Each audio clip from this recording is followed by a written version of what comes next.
Hello and welcome yet again, my friends, to this second installation, episode 2, if you will, of Eldritch Nightmares. This is a Realms of Cthulhu game in the Savage World, I don't want to say genre. What's the word I'm looking for? System? System.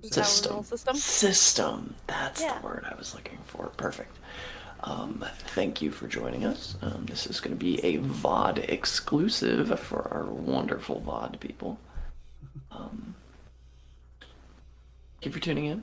Before we get into anything too deep, I would just like to remind everyone this is a game of Eldritch and otherworldly horror.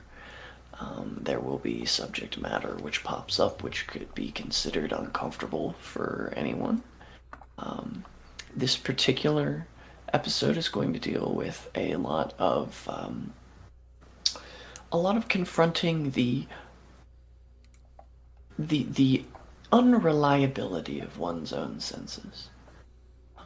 This episode is a lot about seeing does not equal believing sometimes. Sometimes seeing is the exact problem.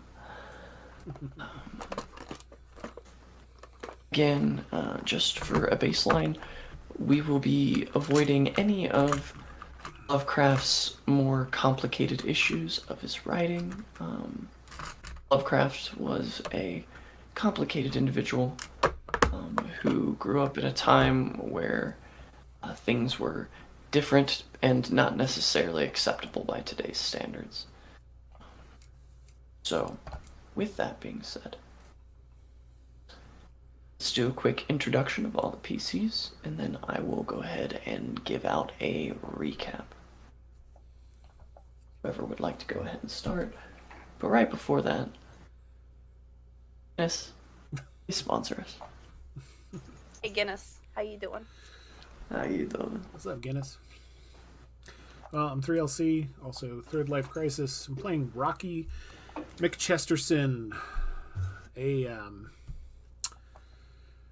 kind of a mix between Indiana Jones and O'Connell from The Mummy, basically. Hello, I'm Az. I play Detective Elliot. His name's Mortimer Elliot. We don't talk about it. He's a Morty. Just don't worry about it. He's 100% a Morty. It's the actual twist of this campaign. The actual twist is he's a Morty. Damn it. Knew it all along. I don't know, Rocky. This kind of seems like maybe a little bit of sketchy plan. Son of a bitch, Morty. Come on. I mean, love it.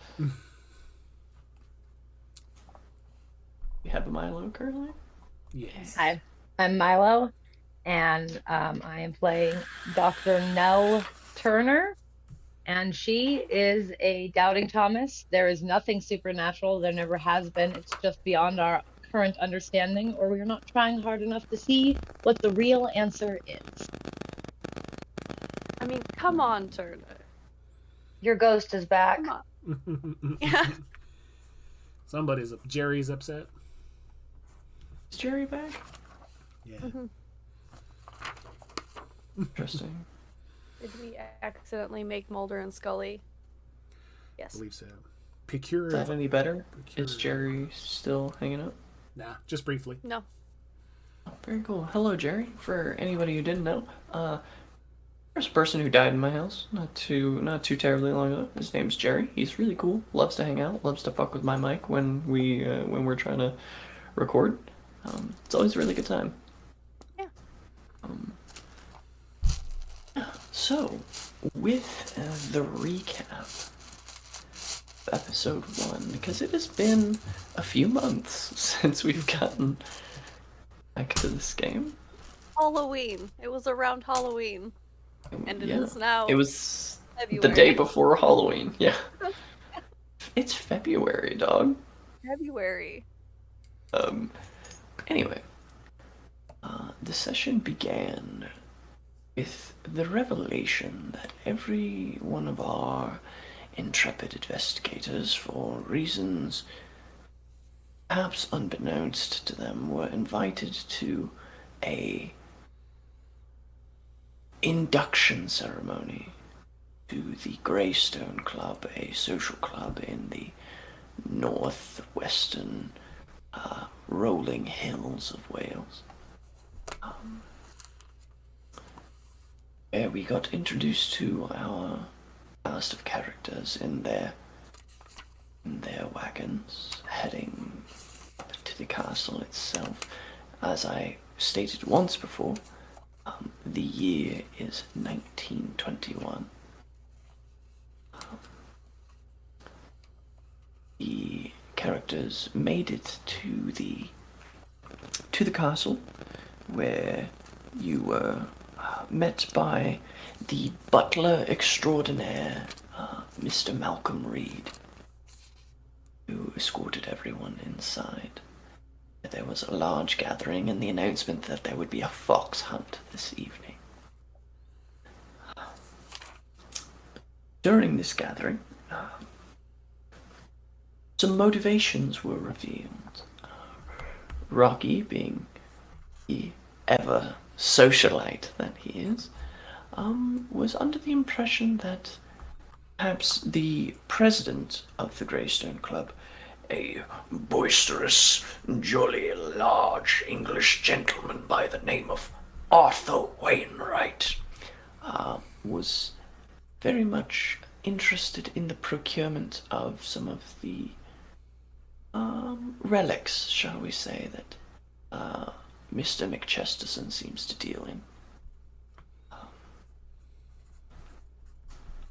Our good detective was hot on the trail of another, shall we say, reliquarian. A certain man by the name of Roman Jaffe.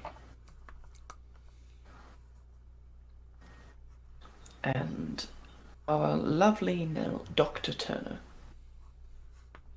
was in attendance with her father, who is also a member of the Greystone Club. As many men of higher education often find the like to do, they seem to gather in mass in smoking rooms and in smoking jackets, discussing the ethical dilemmas of the modern day. At this meeting, Elliot got to meet a young bellboy, the name of Jeffrey,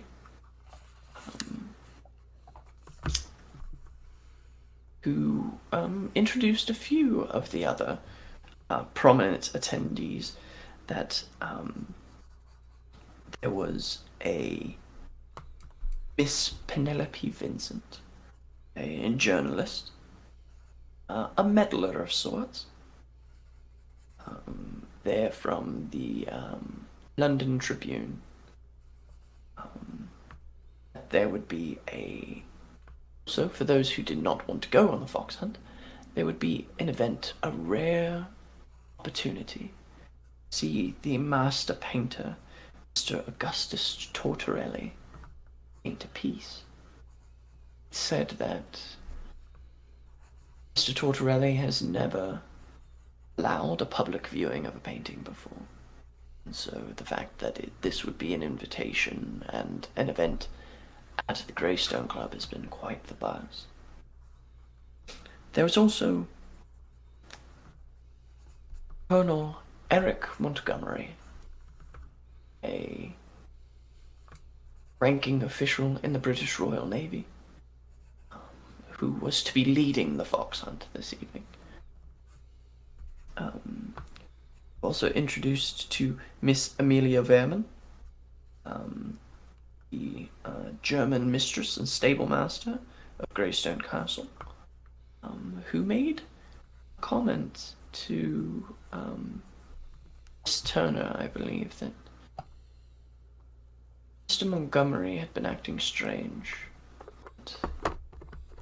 Something about him, something about the activities that he was up to this evening didn't quite seem logical.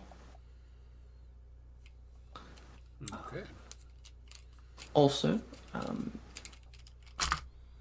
Detective Elliot met a rather eccentric young woman. Young, she says she's young. She's in her early 50s. Madame Maud Renault. And Maud seemed to be in interesting form this evening. Offering tarot readings, palmistry, other fashionable pursuits of the time. Finally, Miss Sarah Quinn, the kennel master,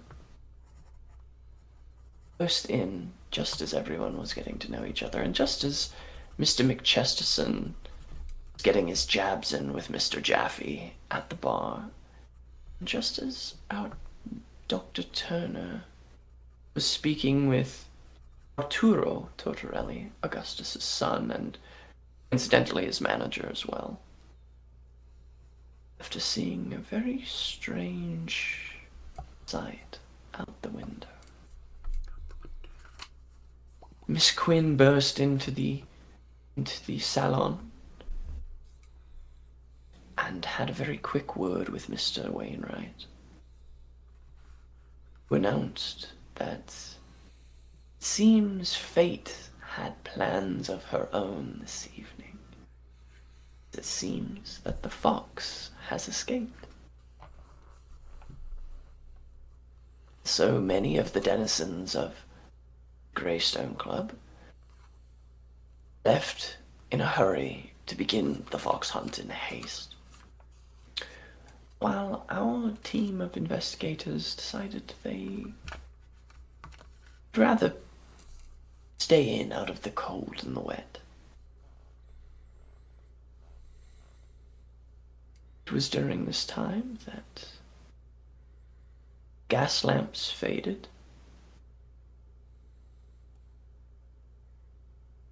and the butler and Jeremy escorted everyone to their rooms.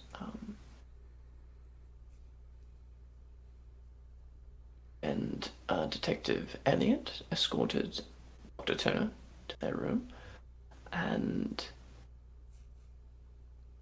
Rocky and what was his name? What was the other one's name? Rocky, your friend who had invited you along. Oh.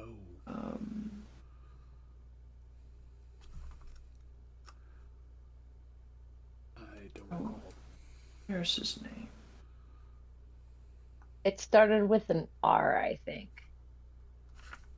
Yes.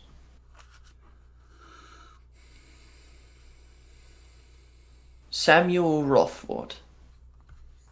Rothfort?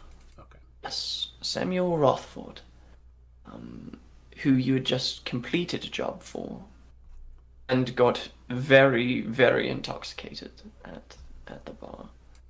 You and Roman escorted him to the men's mixed sleeping chambers. Okay. And Elliot and Malcolm Reed escorted Dr. Turner to their chambers. Okay. I remember there. we saw something in the hallway. Maybe. Well, at both locations, Dr. Turner inspected the room that has her father's name placard upon it. It is a comfortable bedroom and study. However, there was a small specimen jar on the desk. Long, Remember that now. 5-fingered digit. It was labeled amygdala, which incidentally is a part of the brain. Nell knew this and attributed it to just a simple mislabeling. Further down in the mixed men's chamber, at that time, Mr. McChesterson was having a conversation, a laying of the cards, if you will, to Mr. Roman Jaffe. Put out on the table that Mr. Jaffe was not here for the social niceties, although the beverages were keen. Mr. Jaffe was here because it is rumored that there is a certain artifact at which Mr. Author Wainwright has come into the possession of that. He's fetching a very pretty penny on certain markets. And asked if Mr. McChesterson would like to split the profits. Maybe it was time for a team-up after all of these years of animosity and trying to one-up one another. Meanwhile, we finished the episode with as the butler, Mr. Malcolm Reed, exited the chamber. Elliot could have sworn that he stopped and whispered a few words over his shoulder to an empty hallway, an empty stairwell. Waited for a moment, nodded his head as if in reply to something, and kept on down the stairwell.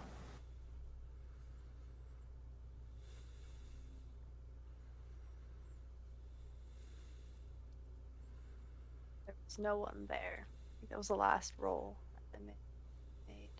As we begin, remember, my friends, it is a dreary evening. The lights have gone out. There are, of course, candlelights and torches in parts of the castle where that is acceptable lighting, as it is down where the mixed men's chamber is. There are torch sconces along the walls with lit pitch torches. However, up in the members' wing, where Elliot and Dr. Turner find themselves, there are candles lit in lieu of the gas line lamps which normally light the upper chambers of the castle. Okay. A rolling peal of thunder splits the silence. And in the room where Dr. Turner and Detective Elliot have found themselves, the soft pattering of rain against that iconic two-paned Welsh glass rattles in your ears. Does not appear as if the storm will be relenting anytime soon. Though I dare say the storm has just begun.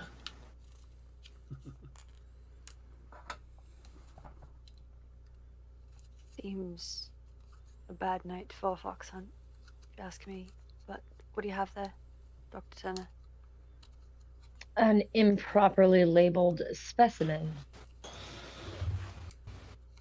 How is it properly labeled? May I see? I mean, sure. And she'll hand the jar over. Elliot's gonna pick it up and kind of look at the label where it shows amygdala, and it's a multi-jointed finger, right? That's what it looks like? Yes, actually to the best of my description, it is grey bordering on blue. 5 joints along the length of the digit, and ending in less of a claw, and it would be a claw if the center weren't hollow.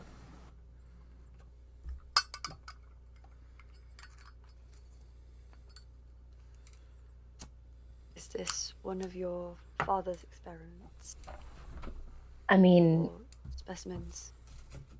it's probably one of his specimens. I don't know about experiments. He's a doctor. I've never seen anything like this.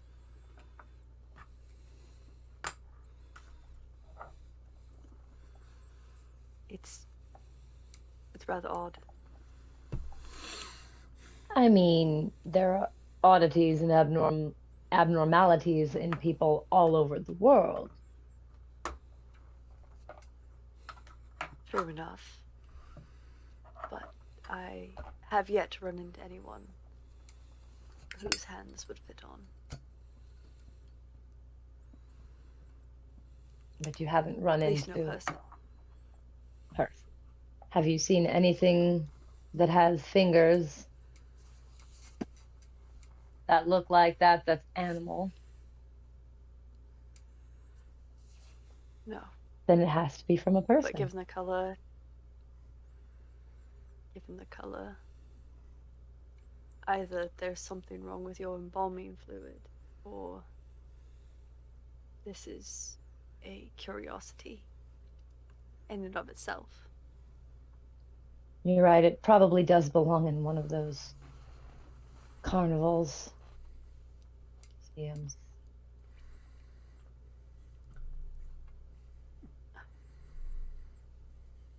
Should we go down with the others? It's rather dreary in here.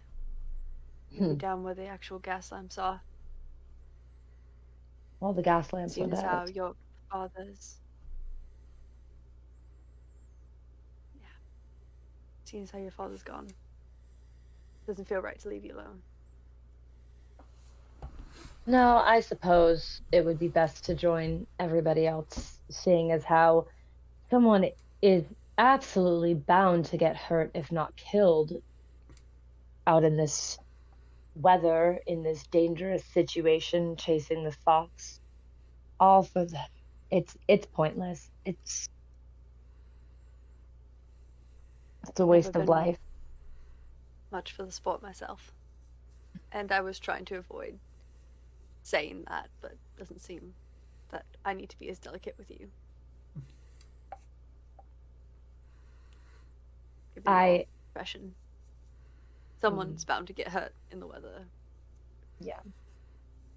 That and everyone was drunk, so some idiot is gonna fall into a puddle or trip over a stone or shoot themselves. Or shoot their Fair enough. friends. Hopefully Professor Sinclair is in his room and not trying to join in the hunt. Yeah. Shall we go?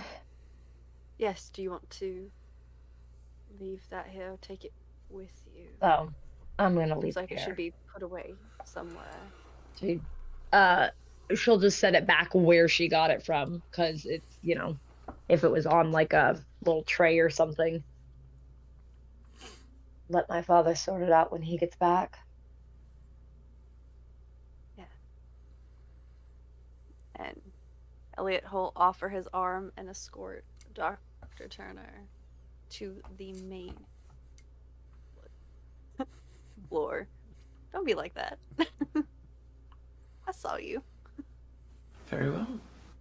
He's a gentleman. My mother raised me to be a gentleman. You begin to make your way down the hall into the staircase. Are you taking any candles or anything to light your way? Yeah. If I remember right, there was a candle in there. There were a That Nell couple had. and the fireplace. Yeah, we brought a candle with us. Yeah, we'll just grab that candle. Malcolm had the candle, if I remember right. Oh, Malcolm, you're right. Malcolm had the candle, so we'll just grab a different candle. I think you had a candle and Malcolm had a candle. Elliot was busy thinking about the thing he definitely didn't see outside. Yes, the hand reaching out for the moon. Because if I remember right, he is currently shaken. Yes, you do. Yeah. You are shaken, yes. This is correct. Could both of you please roll me a notice don't mind. How are we I doing remember how the this rolls? works. Because I don't, because I remember how the regular game works. I don't know if we're doing it differently. We are not doing it differently. You are rolling your smart dice and your notice dice. And not our heroes dice. No, I don't believe so. Milo, the 3 is an 8, right? Yeah. Okay. I don't have the character sheet. I have the dot sheet. So basically we roll a d6 and then an 8 sided die. Right. I do not remember how the rolling works. Because So I know how Milo played it with Deadlands, and then there's how Yeah. Realms works. So how did you run it for Deadlands? Exactly. How we ran it for Deadlands is, so for a notice roll, you would get what your notice is. So mine is it's 2 dots, so I'd get a 6, and then you get your hero dice, which is always a d6. So even if you have hold on just a damn second. So 3 dots is a d8. So it would be a d8 and a d6, and then you take the highest number. And if you ace on any of the dice, get the highest number on it. So the 8 or the 6, you Roll it explode again. and you get to roll again. And then you add it all. You add it together. So if you get a D on your D6, you get a 6, and then the next time you get a 3, that total is 8. Not 8, it's 9. But if you got a 4 on your 8, it's a 4 or a 9. So you take the highest. So it would be the 9 is your highest. So the 9 is what you would say. Did that make any sense? I'm sorry, Lano burst in the middle of my explanation. No, it does make sense. However, I think for realms, if I'm reading this correctly, you just roll the dice that is connected to skill. There is no hero dice because at least as I'm reading it here, there's no mention of a hero dice. But I So do did like. Realms scrap the Heroes. rolling system for Savage Worlds then? It doesn't look like it. I just think perhaps maybe they neglected to mention. Because I'm going to state the Savage Worlds book only has the more specific, like how the rolling works in one section as like an example character, like an example villain you can put in, and then it explains it better in that section. So it's kind of in a weird spot that explains Sure. it very Yeah. in the. Why don't we do that? Yeah. Roll a d8 and then your die in the skill or the attribute associated with it, whichever's better. And do it that way. That would be so 8. notice is based off of smarts. So if your smarts is higher than your notice, then you would roll your smarts die plus a d6, whichever's higher, or explodes, whatever, use it that way. That would be an 8. Okay. I also got an 8. Wonderful. Crazy eights. So, two of you. Maybe crazy. We'll see. Two of you make your way down the hallway. The wooden floors in the upper levels of Greystone Castle creak beneath your feet. Almost as if the house which you reside in groans at your very presence. Before you both catch out of the corner of your eye an open door and see sitting in a chair in her room in front of the fireplace Miss Maud Renault. Sitting just quietly, looking into the fireplace. must have been who Mr. Reed was talking with. He paused. Do you mind if we start? No, not at Dr. all. Turner. And he's gonna go to the door and gently knock. She takes the long cigarette holder out of her mouth. Oh, my dear. Detective, was it? Yes. Are you alright? Taken to wandering the castle. Just escorting Dr. Turner here. Oh, Dr. Turner. Senior? Hello. Oh, the junior, Miss Turner. Miss Dr. Turner. Doctor. Sorry, it's just there are so few women doctors in this fine country. I find myself at a loss for words out of respect. How are you Step feeling inside. this evening? Oh, the dreary early summer weather's never treated me well. Find myself with a case of the morbs, unfortunately.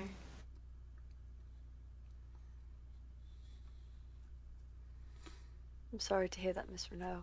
Is Mr. Reed going to fetch you something to help, or? No, I haven't seen the butler for 30 minutes or so. After he dropped me at my room before escorting the two of you to your own. Apologies, I thought maybe he had stopped to talk with you. I could have sworn he stopped to talk with you. I would have hoped he would have stayed longer. I would love to see what's beneath that dashing suit.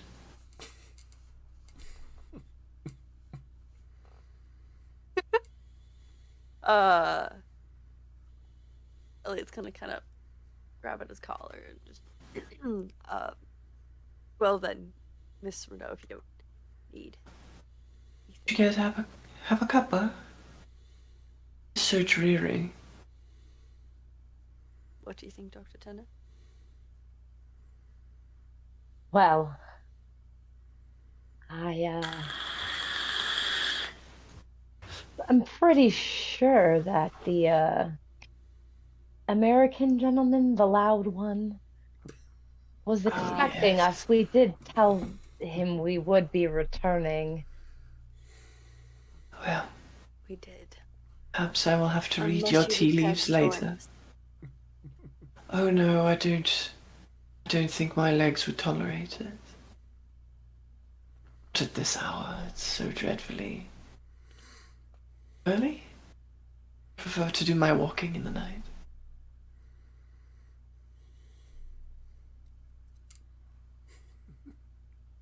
Have yourself a good evening. Ms. Renault. Yes. Shall we, Miss Turner? Dr. Turner. And Apologies. she stops and lays the cigarette holder down and puts her hand up in your general direction.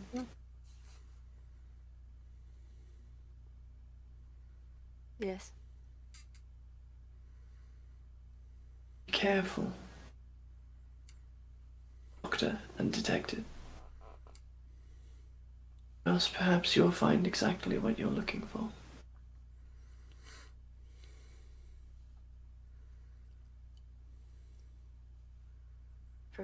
Given my profession, I would hope so. Or am I trying to find something else? She just reaches down and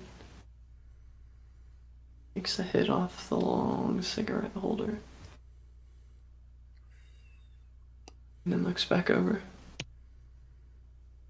Oh. Hello, detective. Dr. Turner? Through now. Is there anything I can do for you? No, we were just leaving. Have yourself a good night. Shall we, Dr. Turner? Yes. She just gently smiles as Walk away. Yeah. Kind of glancing back over. It's a shame they can't do more for those that have you. Mental unwellness. I spoke with her at length earlier this evening. She...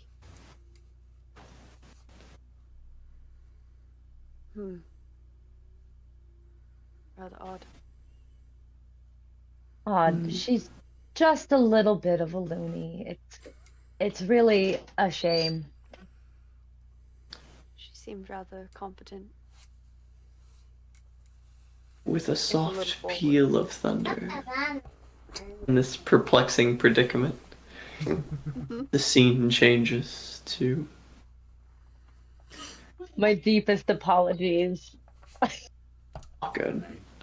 To Rothford. Voices in the castle, it's fine. Rothford and Sinclair passed out in their beds as Rocky McChesterson and Roman Jaffe sit by the fireplace. And Roman looks up with the cup of whiskey still in his hand that he swiped from the bar. So I don't know what you're thinking. I think it's high time that we put together and made a bit of cash together instead of trying to one up the other. I really do have a wealth of respect for you, Rocky. Even if I'm the quicker hand when it comes to the swiping. Rocky will have grabbed a stogie from somewhere, I'm sure. There's a few cigar boxes out in this little parlor with the sleeping chambers. They're well-aged Italian cigars. Damn. They do wrap themselves a good one out here, don't they? So maybe if you stayed out this way, it'd have been more often instead of going back to that shite hole you call a country. You'd get some good cigars. Now, Roman. It's just where you go in the country. That is fair. I've heard good spots. I've heard wealthy tales of your Tennessee whiskey, and I'd love to give that a try. Perhaps we can work something out. Back to the matter, though, at hand. Right. Partnership and all that.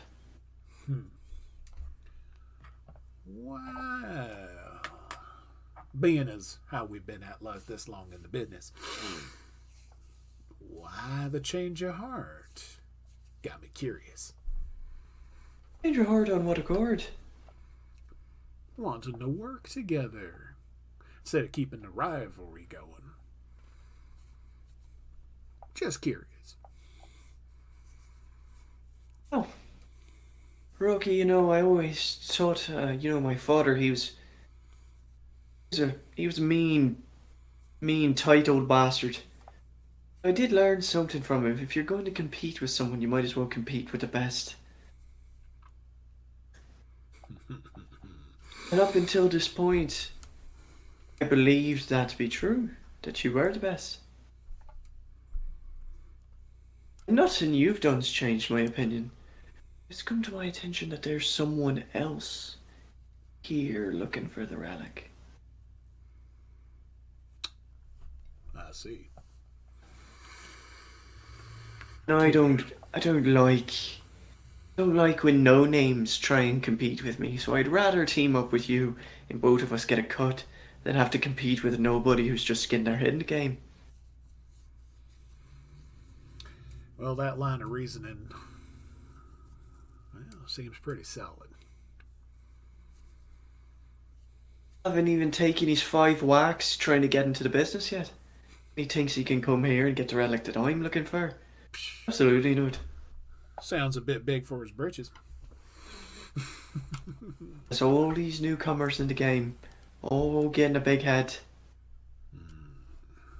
Well, offers tempted. I think we could have ourselves, as I think they say in these parts, an accord. I do think we could have an accord. He spits on his hand and he shakes your hand. But the precise nature of this relic we're looking for, I believe it's Proto-Egyptian in origin. Yeah. An old artifact. Got in a line on how it actually got to this area? Mr. From somewhere? Word is on in our circles that Wainwright likes these very ancient items. He's into, Neolithic era artifacts, things like that. And that he sponsors big crews to go out and find them. Gotcha. Got some well-paid, well-organized tomb robbers, eh? The word is, this particular artifact, he declined sale from the Louvre. You don't say. Curious, sir.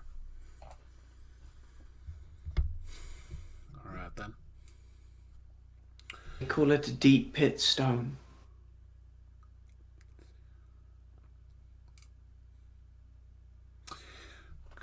Some sort of... There's been rumors that it's part of a meteor. There's been rumors that it's some sort of fossilized egg. Rumors abound. I don't know anyone who's seen it personally. We absolutely positive here that this ain't, Wainwright ain't picked himself up some sort of, thunder egg or something like that and trying to pass it off as something else.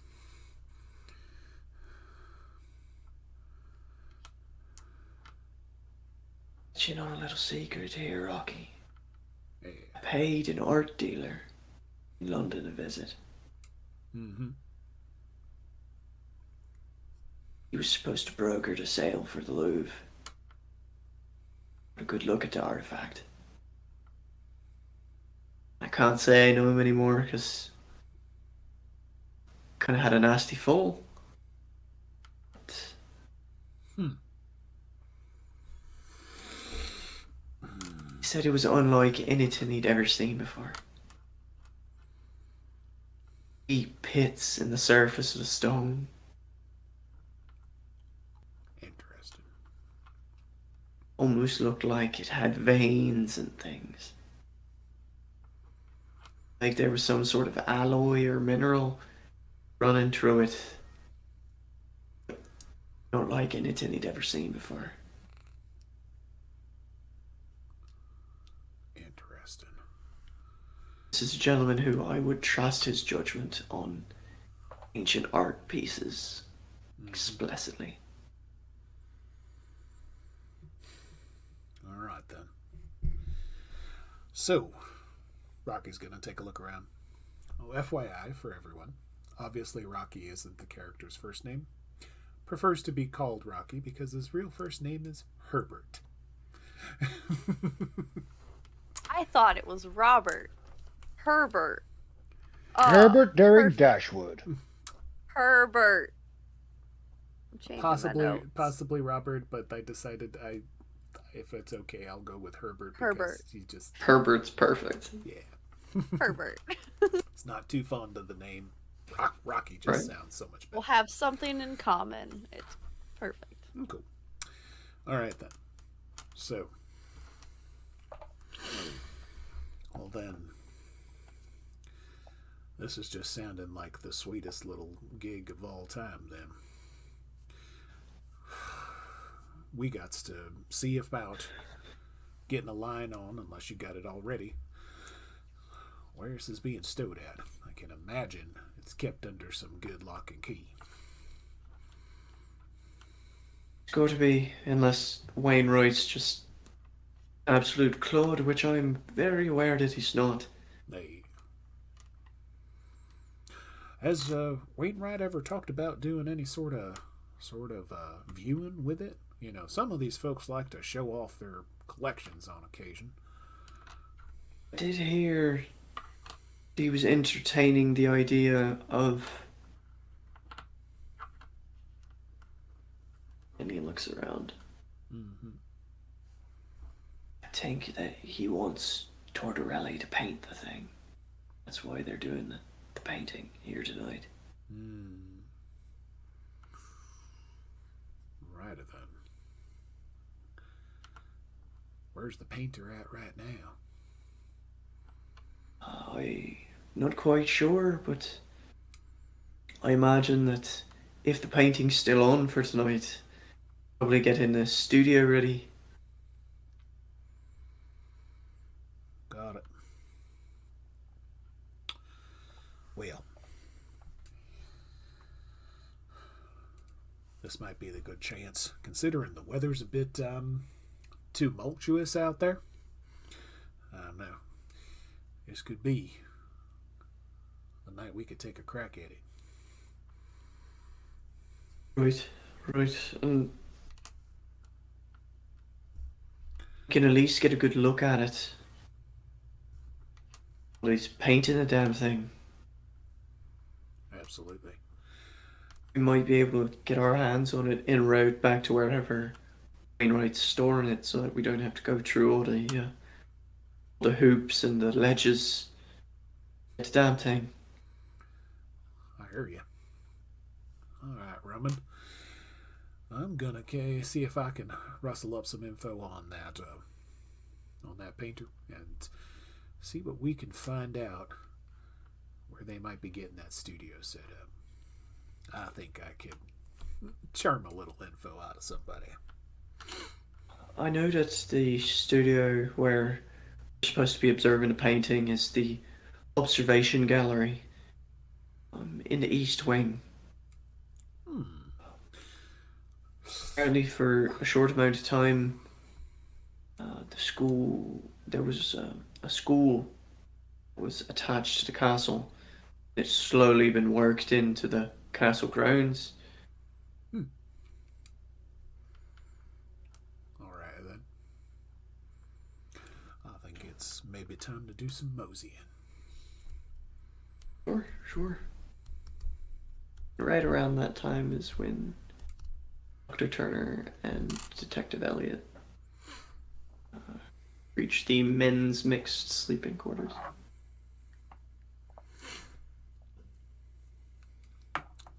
We see them. The walk down to the men's mixed chamber. Quiet, you had to pass through the salon again, where you did see young Jeffrey and Mr. Malcolm Reed playing a game of chess at one of the salon tables.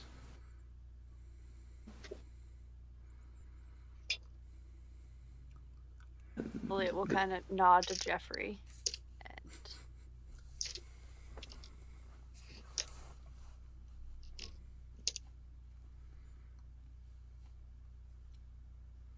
walk up. You see that Malcolm is sitting at the one side of the table with his sort of hands steepled and his chin resting between his fingers as Jeffrey is kind of tapping the end of his nose looking at the chessboard. Oh. Hello, detective.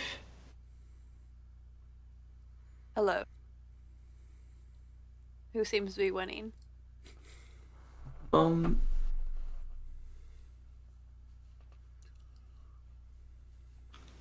Hard to say right now. Okay. Seems rather close game.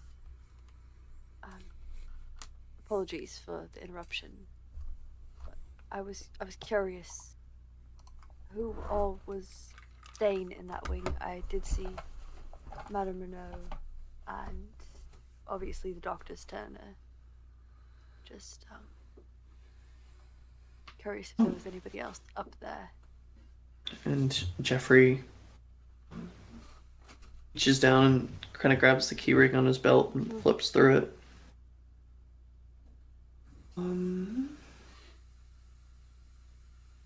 Let's see here.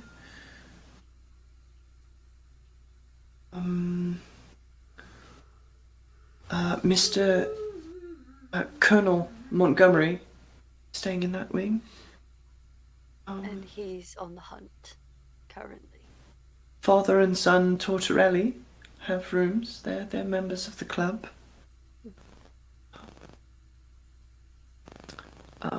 And Miss Quinn. Her room is also upstairs. Sorry, apologies. I swore I saw you stop and talk with someone, Mr. Reed, and I just didn't want to appear rude if there was someone I had. And Malcolm finally looks up and just arches one eyebrow. Apologies if I stare at you, Detective Elliot.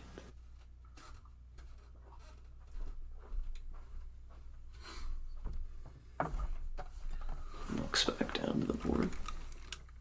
Apologies.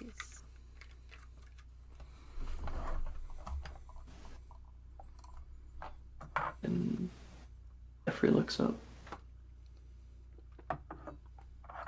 Do you need anything, sir? Would you like a drink? I can make you a cocktail, or... No, you go back to possibly winning your game, Jeffrey. Thank you. Where is Mr. Tortorelli currently? I just escorted him to the observation room to set up for the painting gala. Wonderful, thank you, Jeffrey. You're welcome, sir. Dr. Turner, shall we go find our American acquaintance? Yes.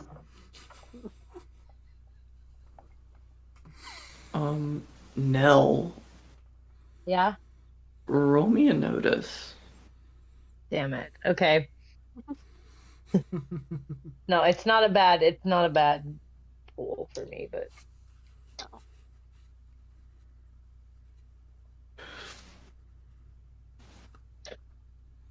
$14.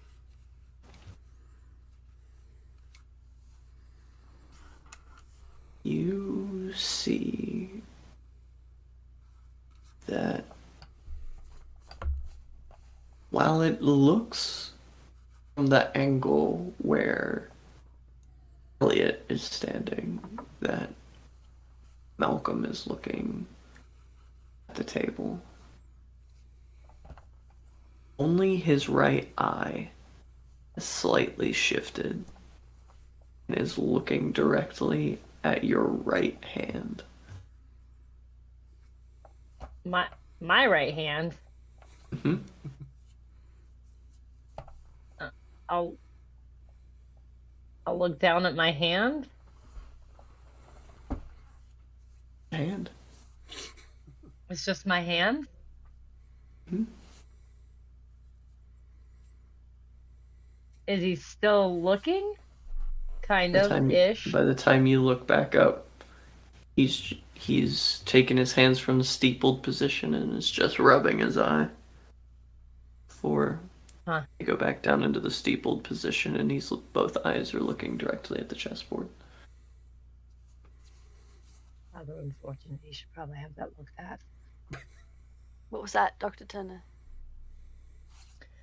Oh, Malcolm's eye just drifted. You know, the muscles are probably weak. He looks up. I have excellent eyesight, madam.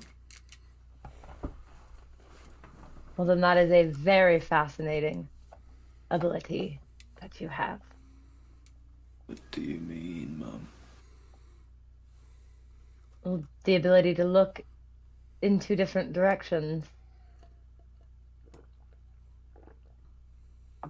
Sorry, I don't follow, Mum.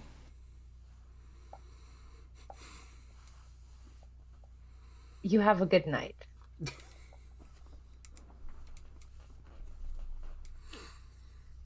Yes, Doctor.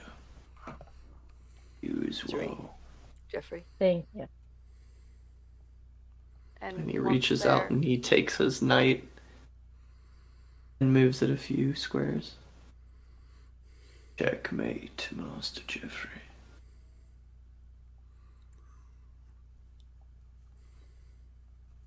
Jeffrey just... Okay, Malcolm. So once we're out of earshot, Your shot. Yes. Elliot's gonna be. Turner, what were you talking about there? His eyes, they just shifted. It looked as though he was looking both at the chessboard and also at my hands, which, as you can see, are lovely and good at what they do. But there's nothing wrong with my hands. And it just, I See just, anything wrong? As Nell is speaking, you both hear eyes, eyes, eyes, eyes. Hands, hands, hands, hands. they really have to fix this echo. These hallways are too drafty. Where these old buildings. I mean, everybody says they're haunted, right? And Is it just a as you whole round ghost? the corner to head down the hall to the men's mixed wing, you hear, "Oh, why, yes, indeed. You know what they say about old buildings. It's almost as if they're alive with stories all their own, yes." Yes. You see the pudgy, broad figure with the wonderful mutton chop, silver mutton chops of Mr. Arthur Wainwright. Mr. Wainwright. Mr. Are you saying that Wainwright. your house is haunted? Oh, I'm saying everything is haunted, my boy.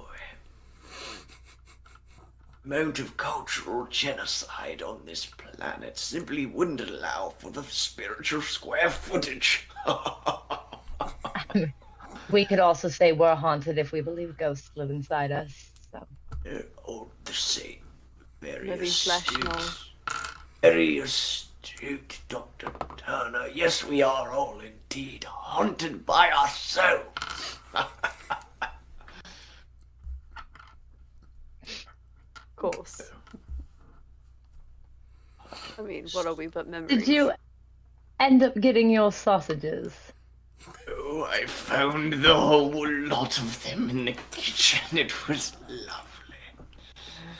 Oh, I wish I would have saved you one.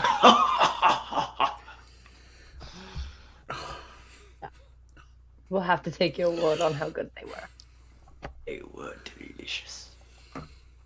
Perhaps I was scrapping my mutton chops for you.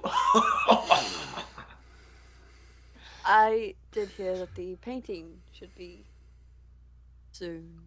Oh yes, I don't intend to let a bit of drab weather get in the way of observing one of the greatest painters of our time create a piece.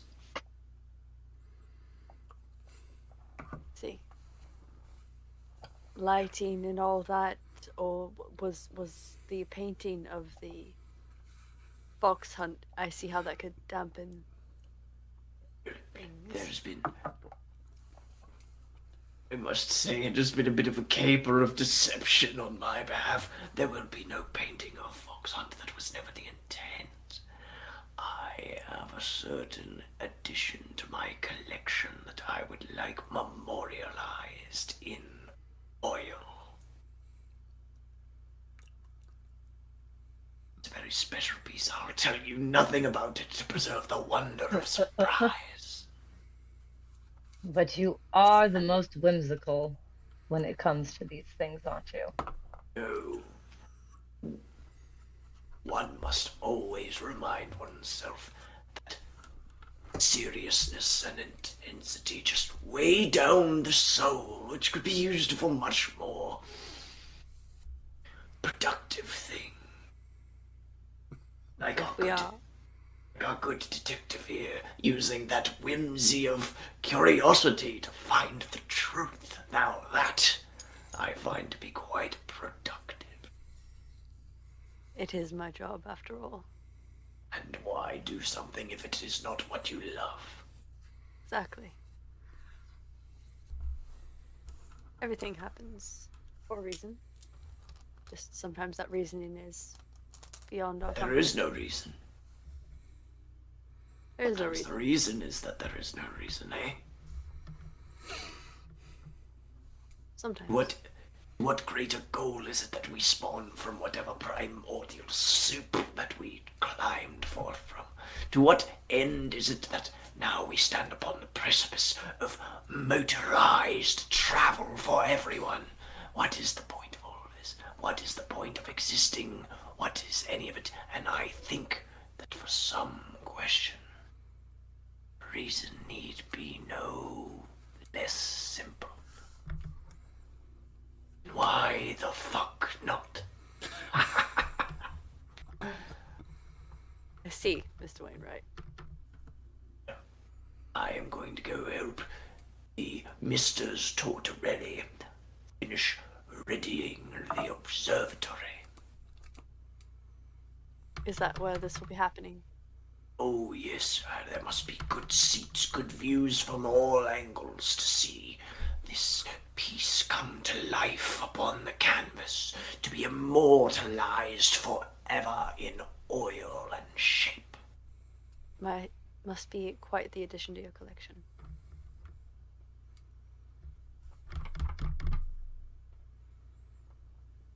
Speaking of weight, Oh, I'm well, pretty sure. yes, it is quite the addition, I assure you. See. We won't keep you any longer, Mr. Wainwright. Unless there was something you needed, Dr. Turner. Oh, no, I am perfectly ready to move on. Very well. I will have young Master Geoffrey and Mr. Reed come and fetch you all in a moment. Wonderful.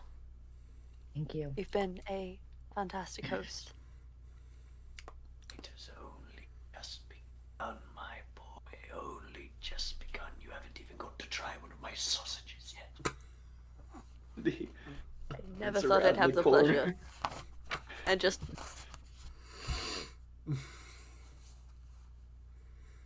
I would rather deal with the American right now. Oh, all that talk of being weighed down, I wonder if maybe he ate a few less sausages, he'd feel a little less weighed down by the flesh. He might be a bit lighter. Although... At least he's got a light spirit. Something that might need to be tethered. I also am just wondering if alcohol was perhaps the best, as it seems that everyone has astoundingly lost all of their mental capabilities. Everyone we've talked to has clearly not been... What's a good word? Using all of their faculties. Seems that faculties have left several of us, yes. I believe that absinthe might be the cause of several of these incidences, as yes, earlier Miss Renault was interested in sharing with the entirety of the party. Right at this point, you get to the door. The door opens. And Mr. Roman Jaffe and Rocky McChesterson both look up from the fireplace. Rocky will stand it. And actually, as the lady enters the room, Mr. Jaffe will stand up and push his chair back. He takes off his cabbie hat. Rocky will remove his hat as well. Mr. Elliot. Ma'am. Chesterton. Miss Mr. Jaffe. Sorry, what is Elliot's last name again? Mortimer, correct? It's Elliot. Oh, no. Elliot is the last name. Last Sorry, name. it's Mortimer. I'm sorry, I had the His transposed. name's Mortimer Elliot, and he hates it. I'm so Fine. sorry. Okay, so I was No, correct in you're the good. address. Yeah, Detective Elliot, go for it. Yeah, there you go. Now we'll Roman give a holds little his nod. hat against his chest. He says, "Wait, Copper, Doctor. Great to see you both." Everything going all right in here? Oh, me and Roman just shooting the bull. Lovely fire, by the way.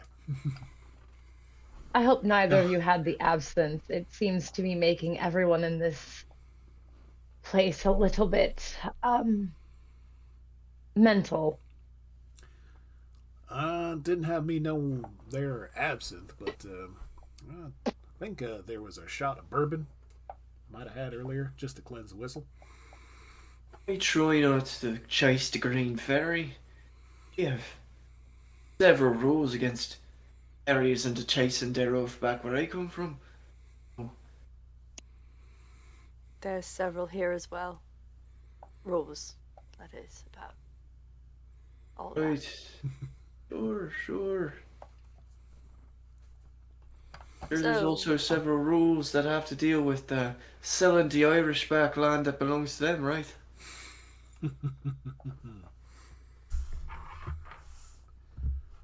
Well, that sounds like a very involved topic. However, Oh, trust me, I'll get to you in a minute.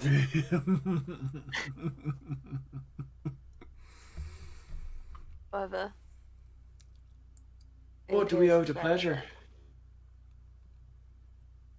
It's rather dreary out, so best to stick together until the painting occurs, yes. Right. which should be Right. momentarily. Well, let's hope the rain doesn't get us down here in the basement. Hey, am I to understand not. there's that observatory room that we're going to be taking our peeling our eyes at about this? The East Observatory Room, if I recall correctly, I see. young Jeffrey said. Rocky's going to glance over at Roman. Roman just takes a hit off his cigarette. Right. Observatory painting. I really hate painters. So pretentious. Wouldn't happen to know if old Wainwright was allowing a little advanced viewing of the area. No. He's more interested in his sausages. And his whimsy. He I doesn't sort of want took to him for a unveil sausage man anything. myself, but I never really wanted to put the energy out there in the world and say it. Sorry, Roman. Sorry, Miss Doctor Turner. Sorry, what was that last part? Oh, I was just saying that he made it abundantly clear that he doesn't want anybody to see the painting until it is underway, because he has something from his collection, I believe, that he's going to unveil. And he doesn't want anyone to see it ahead of time because it's going to be the most amazing thing you've ever laid your eyes on, or some nonsense. Naturally. Well, now though. Wonder if it's any more filled with wonderment than that, what was it, that 300 carat gold bar you stole from underneath me, Rocky. Well, Legally, now, of Roman. course. Oh, of course. Rightful returning of property. We dealt with it there, Detective Elliot. Water under the bridge. It's to leave your French problems in France, right? They got different laws there.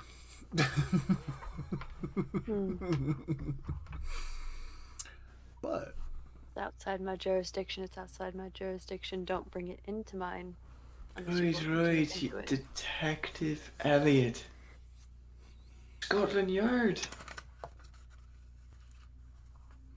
Quite the achievement for a man so young. I wonder whose arse you had to kiss to get there. Or could be hard work. I doubt that. Hard work solved everything, while Rocky and I'd be rich and never have to work ever again. that's the honest truth. It could be the way you obtain your... Or it could be that you just know how to beat a snitch the right way. Now, loose lips sink ships. Right. You wouldn't know anything about that. The Titanic would have happened by now. Have you figured out yet, Mr. Jaffe, how What time period are we in? 21. 1921. So, 1921? yep. Yeah, the Titanic sank in 1912. Yep. You haven't pondered further on that question I asked you about how someone could collapse from the inside. Collapsed from the inside. Sorry, I don't seem to recall that conversation. Something Man's neck.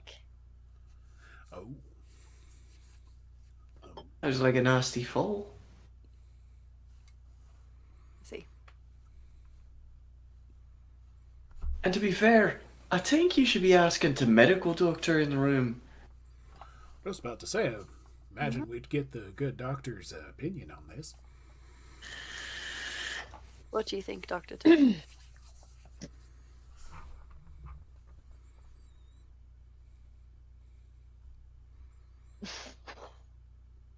For someone to injure another person from the inside out, it would have to have been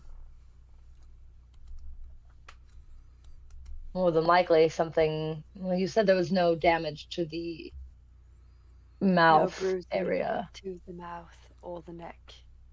All the damage was internal. And you said that the throat was what exactly? I believe the term is crushed.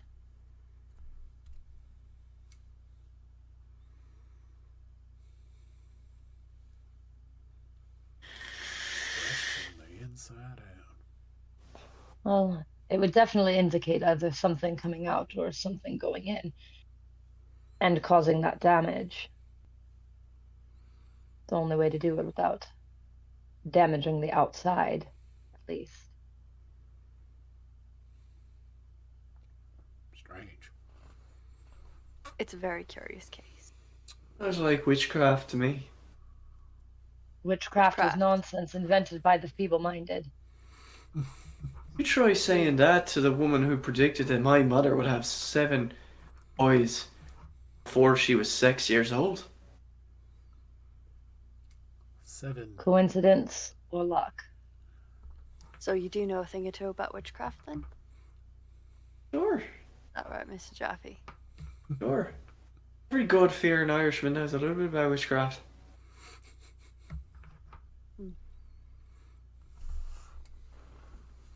Good to Though know. I seem to recall...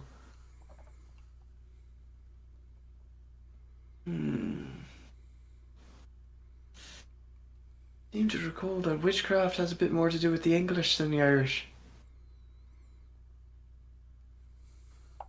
Persecution.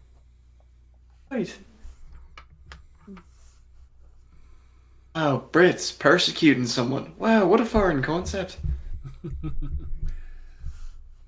Interesting times, for sure.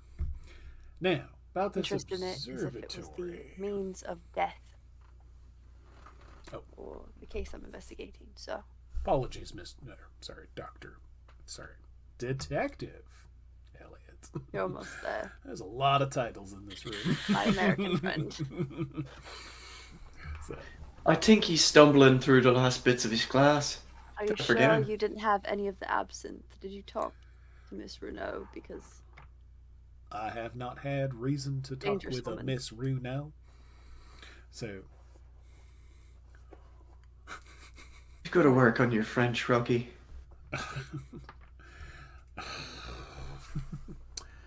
French didn't mind with the work that I'd done. Anywho. Right.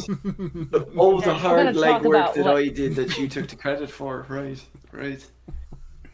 If we're going to talk about things that need to be worked on, all of you need to work on your manners. It's appalling. Oh, sorry. watch in front of I the must lady. apologise. I must apologise to the British lady doctor. I apologise. At least you could do there, Roman. The least you could I do. apologised. I apologise to the British lady doctor. Oh, see? You're on your way to being respectable. I believe Mr. McChesterson, it was also you who owed the lady an apology. Forgive me. Didn't think the Americans knew how to apologise. Learn Yeah, something new every day. Now, I may seem brash, but I'm not uncouth. I'm a That makes cultured one. individual. That makes one coot American that I've ever met in my life. How many Americans have you met in your life? Oh, I've met my fair share. And how Got many quite did a bit you of pull money that over job there. you were just talking about with? We don't need to talk about that. Oh, I work alone, detective. Are you offering to help me on my next job, though? I could sure use an inside man. Are you attempting to bribe an officer? I'm asking if you want to get a real job instead of working for that. Have a real job. Right, working for that inbred crown that you scrape the ground in front of, right? Feel like Once that's a again. willpower check, but that's wrong game. I feel that we haven't learned our lesson from the first time. Manners clearly desert you all so very easy. I fail to see where manners and facts intersect. Oh, facts can be presented with tact, my good sir, which you clearly don't have. I'm using all the tact I've got, darling. Needs some work, My point Roman. exactly. Needs a little work, Roman. Pick your battles there, buddy. And I highly doubt that. I've heard you talk. You can be charming when you want to be. You volunteering You're yourself to choosing. be charmed, my lady. Maybe. Mr. Jaffe. What? I can't help myself. Look at her. She's a gorgeous woman. I was talking about you still haven't answered my question. Which question was Your that? very illegal activities. What's illegal about it? Nobody owns it. I do what I do, and reputable people buy things for me. I'm a contractor. I think we got ourselves a term for Sure. those. The middleman, as it were. I'm an exotic art dealer. Just help people acquire what they'd like to purchase. Above board. Above board. Above board. Right, above board. Now, I am fancying a look at this there observatory. I'd like to see Tortorelli paint. Mm-hmm. There's not even a handful of people who can say they've seen that, so... You know, I heard he had a painting go for like $480,000. Damn. What's that and that there your English money?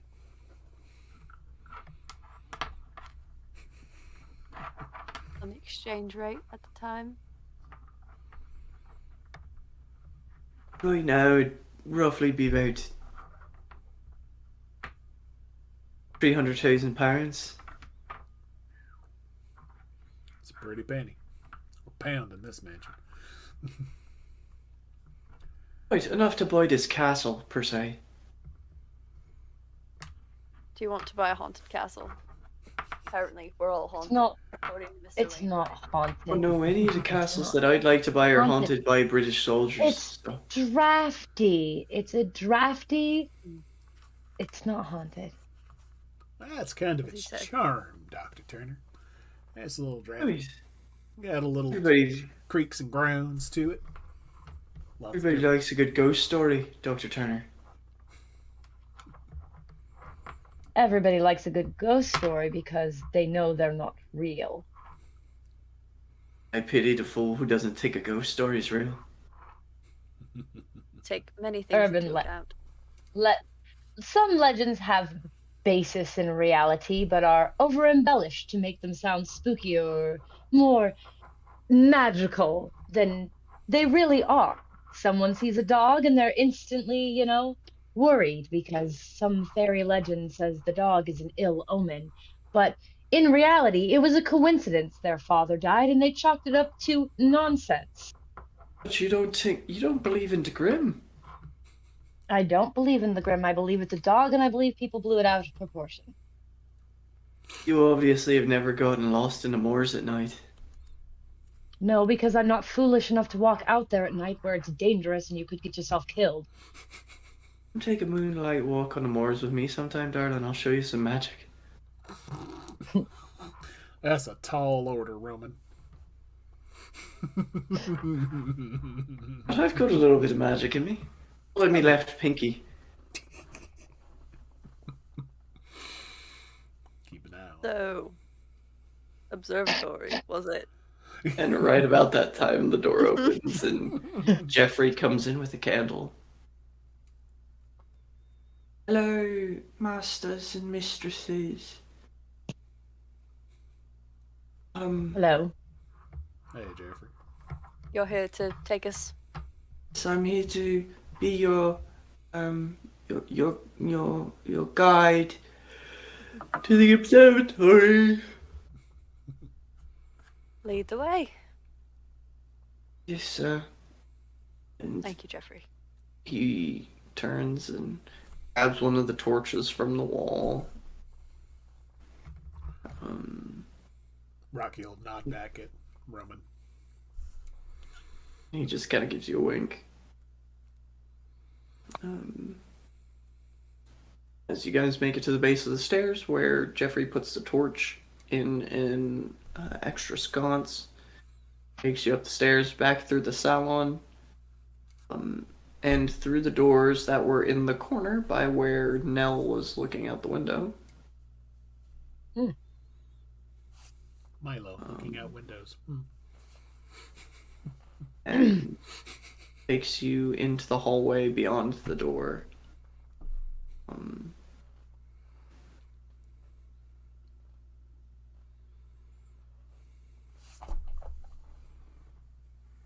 And this hallway is largely finished, but there are a few unfinished places where there's boarded up windows, and to that point it is quite a bit colder in this hallway than the rest of the places in the castle that you've been. Okay. As you head that way and down a spiral staircase into what seems to be another cellar. The wrought iron fixtures have a slight dampness clinging to them as the boarded up windows are not watertight.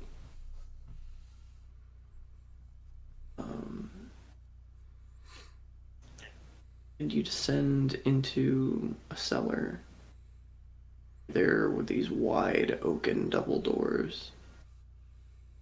And about 3 feet to the side of each of those doors, there's a smaller oaken single door.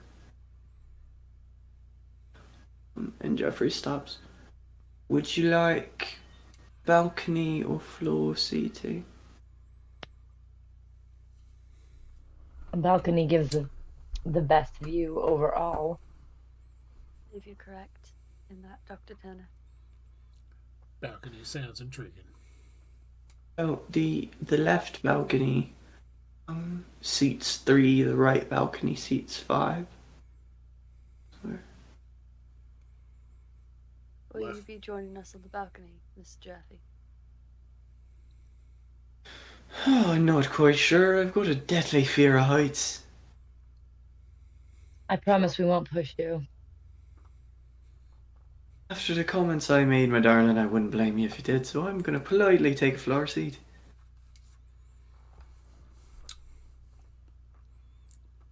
Enjoy the show. Only if you do, Copper. He gives you a wink. He heads in the double doors.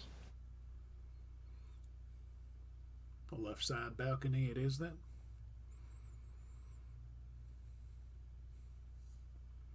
Yes, there's the three of us, so Yeah. makes the most sense unless you have anyone else you would care to have join us. I don't know. Maybe we might be accommodating to one of them there ghosts in this castle. Right. I'm just I don't kidding. believe the ghost would take up space. I would hope you're kidding. And I've had my fill of people trying to convince me that ghosts are real. I'm just having a bit of fun with you, Dr. Turner. No offense intended. All I'm saying is that in the whole world, given everything that's out there, it's a possibility. That's all I'm saying. It's a possibility if you believe in fantasy. I believe in science, and I believe ghosts are just things we cannot explain yet. And someday we will prove that it was just nonsense and fairy tale. Or there could be some sort of convergence of the two. Mm. You never know. Well, until I am given proof, I will remain skeptical. Ladies Rocky, you first. open the door. Roll me a notice.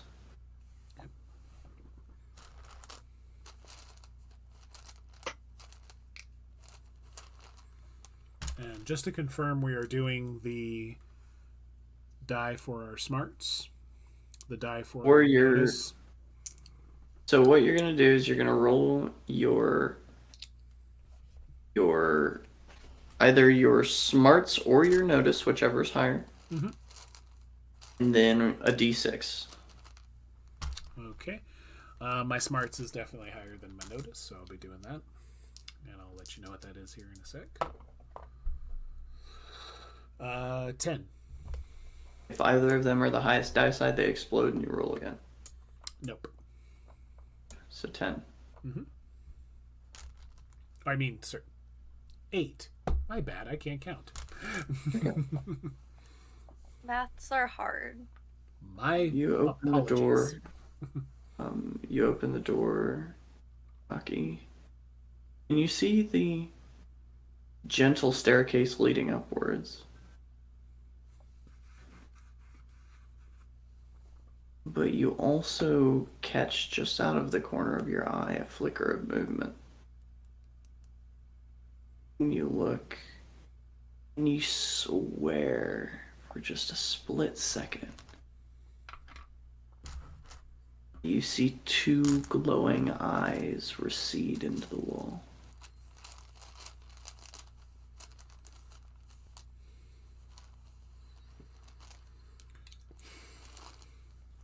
Rocky. Roll me a guts. Yeah, quick clarification. Rocky does have his revolver. Gotcha. Is he permitted to wear it in the castle? No one has made a move to take it from you. Okay. Guts. Would that be vigor on my sheet? That would be spirit, I believe. Spirit. Okay. Yeah, it's spirit. It's under spirit, so it would be either be your spirit or your guts, whichever is higher. Okay.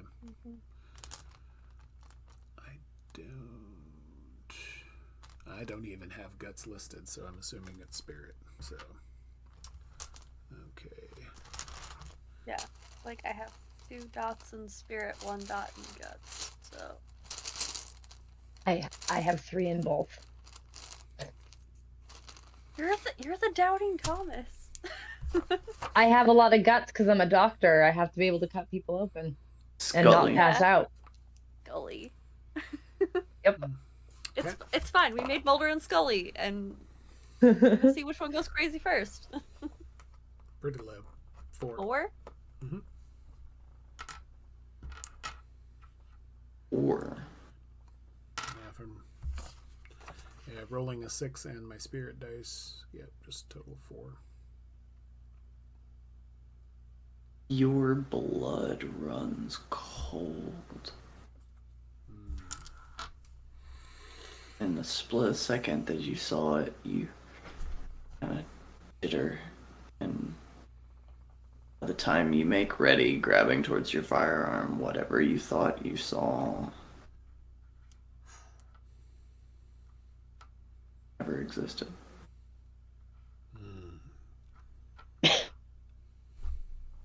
We see Rocky go for his gun. I don't think Rocky's making any gesture to hide it. Okay. Went for it. Yeah. Mr. Go for it. Rested on the hilt of the revolver. It's a 38 revolver. So something probably Detective Elliot is familiar with. It's a police issue. But... Yeah. Mr. McChesterson, what are you doing?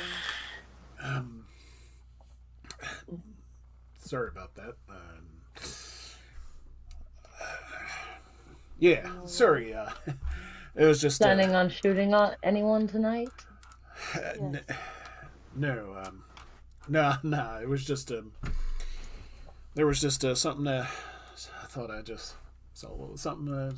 Yeah, these old castles, spooky. Probably a little. Maybe got a little something like mouse or rat or something just rolling around. Maybe one of the ghosts that don't exist. Yeah. It could easily be something reflecting off the cobblestones, a shadow, a movement. We have a little bit of light. It's not. Yeah, just I apologize. That was just instinctual reaction. It kind of spooked me a little bit. Maybe Instinctual. So you shoot people often? No, Dr. Turner. With all due I would respect, hope not. I'm trained in so much as to defend myself when the need arises. Yes, I'm not sure how they do things in America, but that's not our first go-to. Understandable. I get that you do things differently in your country. Miss Turner. Yes. Gestures through the door. Ladies first. Yeah, And Rocky's she'll walk up the stairs. holding the door open. And she'll give a little nod as she goes to both of them. It'll be like, After you. after you. After you. Whip him out. It'll be faster.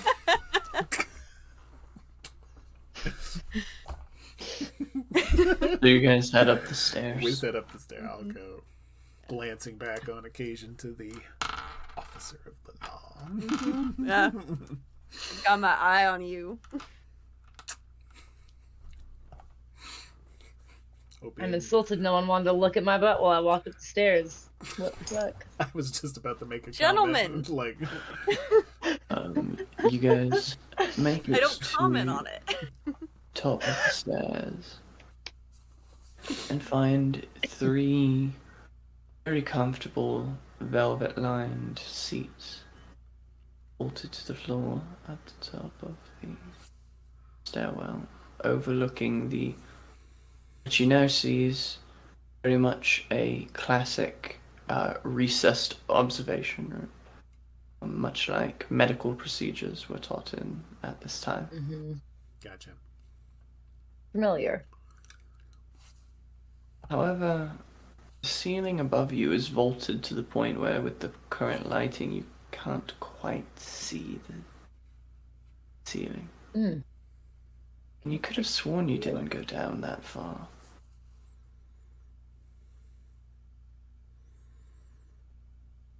Either way, you see that encased in a double-layered ring of candles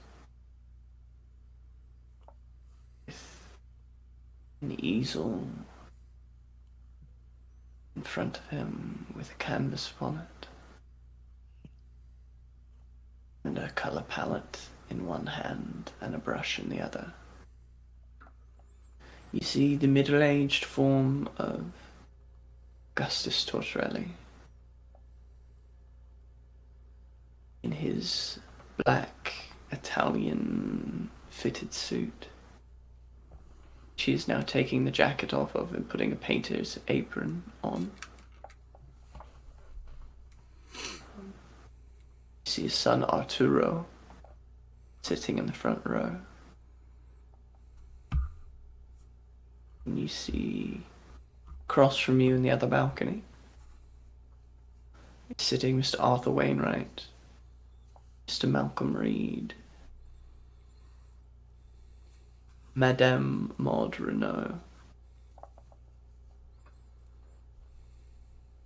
And you see that below the lot of the other less important partygoers are sitting amongst themselves, and you see stumbling and barely keeping their feet Professor Sinclair and Mr. Rothwell.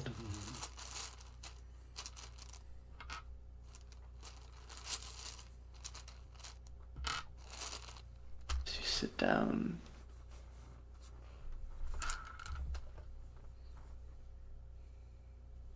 doors finally closing.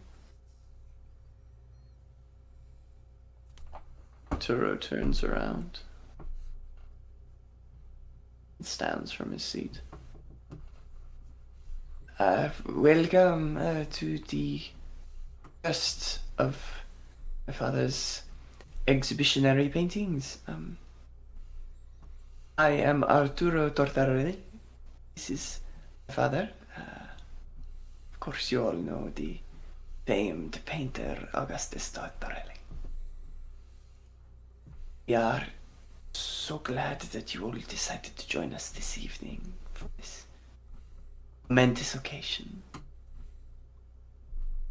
we hope that for those of you who do not have such a in-depth view of the artistic process, that perhaps this opens your eyes to the beauties and the intricacies of the creative process. Please, without any further ado, the man who's been a titan in my life, my father, Augustus Tortorelli. Bows his head and sits down. And Augustus turns. His face not quite expressionless. He looks very serene in the moment. He walks over to a stool that is sitting beside the canvas. He wraps his hand around the cloth covering the stool. It's, hello. Welcome to my painting. Tonight I will be painting a specific piece of our esteemed host's collection. And he pulls off the cover. And you all see this stone. This gray bordering on blue stone. With these deep hits and pockmarks which seem to go around it, which make the raised portions, these raised veins of material that in the dancing candlelight seem to shimmer and pulse, and from where you are in the balcony almost dance before your eyes. In shades of orange and red and green and blue and pink and white, nearly opalescent, with these deep gray-blue pockmarks deep within stone. You see a few people gasp.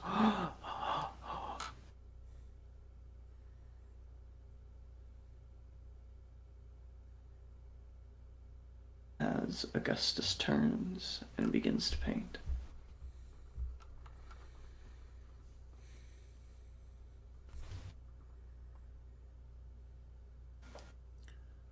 Does Rocky notice Roman anywhere in the lower levels or anywhere about?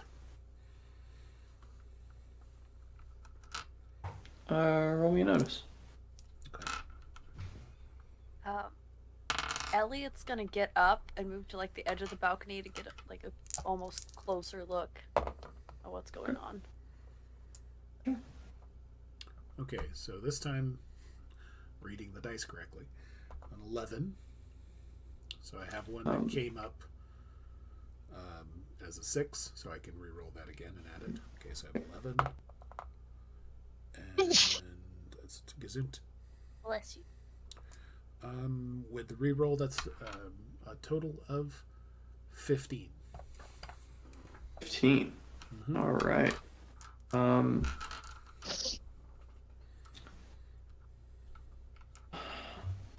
While we resolve that, go ahead and roll me an investigation over there, Elliot.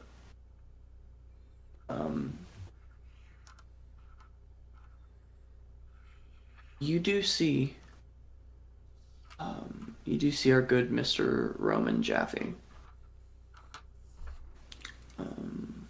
He's sitting in the front row, and he's kind of eyeing up the stone. And he looks up at you and looks back at the stone.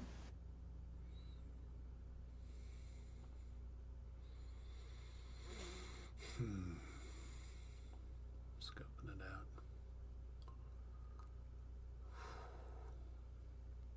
Rocky internally is thinking to themselves about...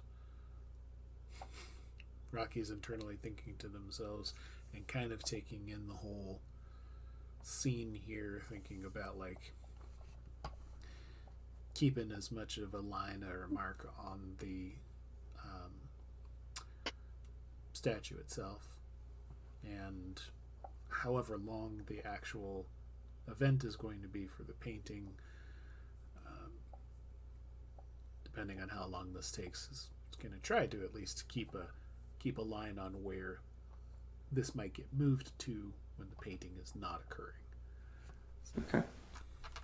I'm gonna go ahead and have you roll an investigation as well while I resolve Elliot's roll.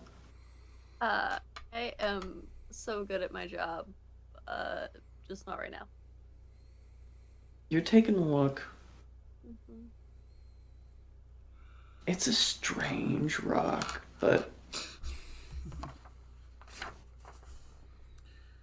maybe it's the lighting?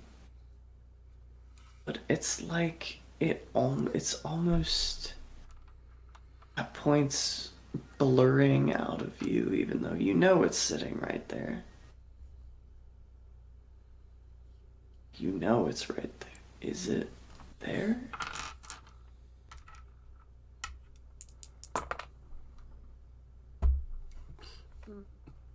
Great. Make my head unhurt. Rocky's investigation rolls the same. That might be why. What? You're looking around. If they don't bring it in the way you all came in, it's hard to tell.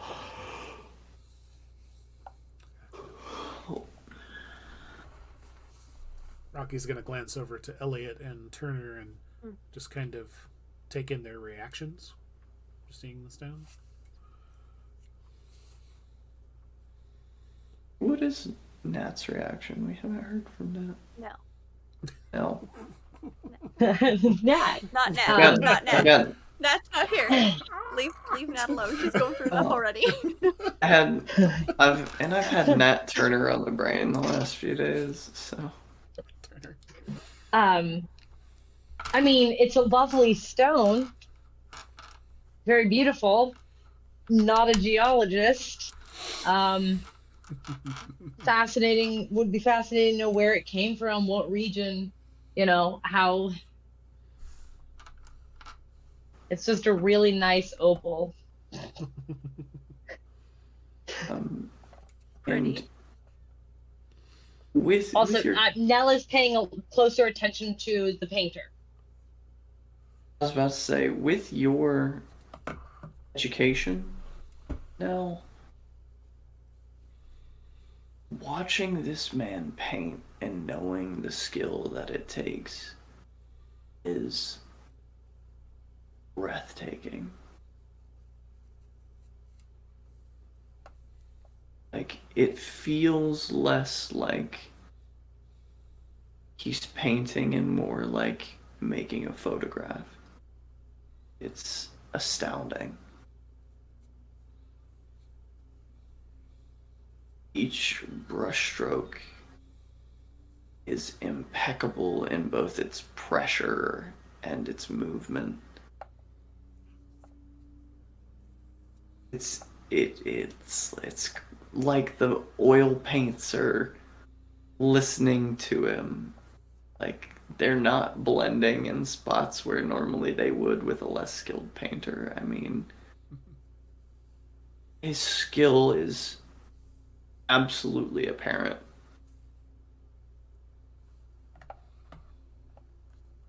And that's what you get with a 25 on a roll.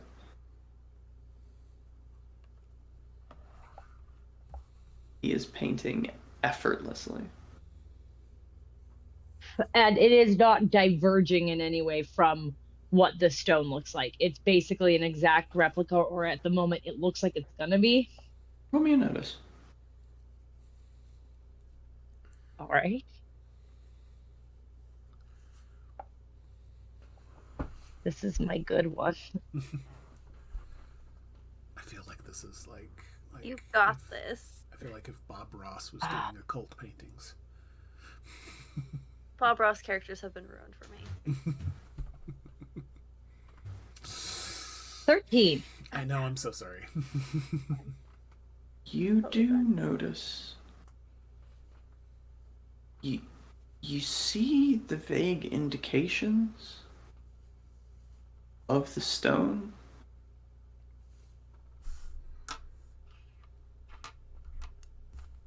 But with your understanding of painting as a very highly educated woman of your time, he's not painting this stone. It looks like it. He is not painting this stone. Huh. But he's supposed to be. You see every now and again he stops and looks at the stone. Turns back and begins painting again.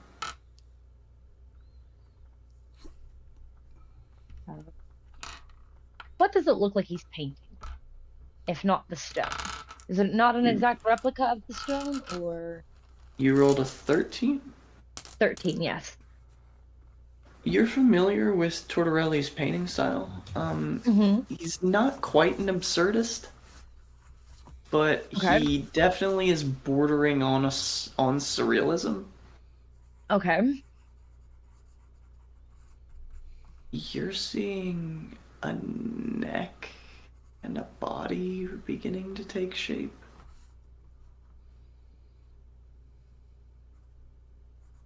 Now, anatomically, would I know if it was human or animal? It's hard to say at this point, but it looks like whatever's supposed to be the head Uh-huh. is what you're seeing masked as the stone. Huh. I'll go ahead and point that out. Now we'll be like, well, isn't that interesting? It looks almost like Dr. Turner? look at the painting. Like it's not. Sorry, ma'am. What about the painting? Sorry, I've been the rock. It's there, right? It's in the case. Like yeah, the rock is fine. The he's I was to understand he was supposed to be painting this from the collection, yes, but Yes. it looks as if it's going slightly off script, unless this was the intention. Is that not what's happening? What do you see, Dr. Turner? Because Well, it looks vaguely like the eyes have stone been is kept on supposed to me. be the head of something. Like a body of some variety is going to be drawn or painted beneath it, rather than just the stone itself. I see. Fascinating. Odd. Are you saying Mr. I'm gonna look Tortellini at is Mr. Wainwright. is taking some artistic license? Well, if his goal was to just paint the stone as is in almost photo-like quality, or at least as close as you could capture that with paint, then yes, he is definitely taking some artistic liberties with it, it looks like. I see. Also, with that 13 now, you can tell that the positioning of the body at the current moment, and at this point, you can see arms beginning to take shape. Oh. 6 of them. Oh my God. Human arms? It's in the idea that they're triple jointed and end in hands. Yes. Oh. Ah. Wow. But you see, And it looks like it's crawling on its belly, like towards the viewer of the painting. Wow. Ms. Turner? That is incredibly interesting. You look You see, it's got upset. 6 arms now. Roll me a notice, Elliot. Alright. I'm gonna use a different die since that one betrayed me. I'm sorry. Did I hear you correct, Dr. Turner? 6 arms. Yeah, well, not exactly. Like the joints are wrong. They're not anatomically correct in any sense, apparently. But yes, there's 6 of them. It's crawling on its stomach. Ooh. I got half of mine that Mr. Wainwright I have a 12. is having Tortellini I'm not supposed do to. something a little on the wacky side. That's just my impression. Something feels wrong, but you can't put your finger on it, Elliot. Something about this isn't right. Does Rocky happen to notice if anybody else in the auditorium or the observatory room is having a similar reaction as Dr. Nell? Dr. Turner? Roll a notice. Elliot was looking over at Arthur. Total of 8 with 1 6, which I'm going to roll additional. Got another 6, so that's Keep going. yeah. Yep. So that's let me keep track of that real quick. So, Maths are hard. It's okay. yeah, I'm just writing down numbers as I get them, and then a 5. Okay. All right. So,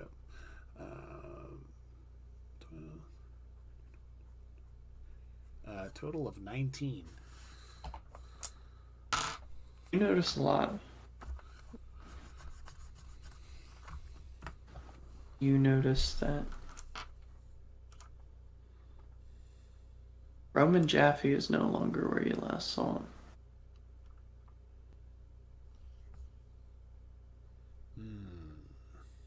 Okay. Also notice that, which Elliot, since you changed your focus to Mr. Wainwright,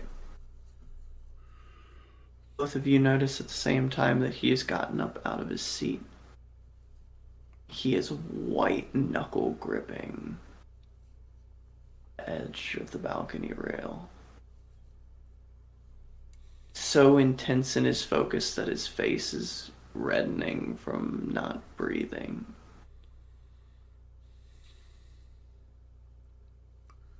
You can see the beads of sweat on his brow in the candlelight from across the room.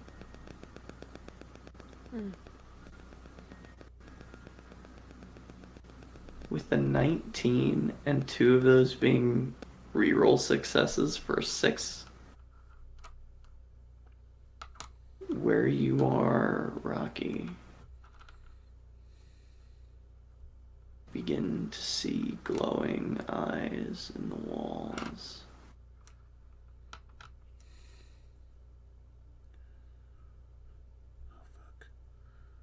Insofar as you see a hand begin to reach out of one of the walls. Skin is blue, deep ocean blue, flecked with little burning motes of white light.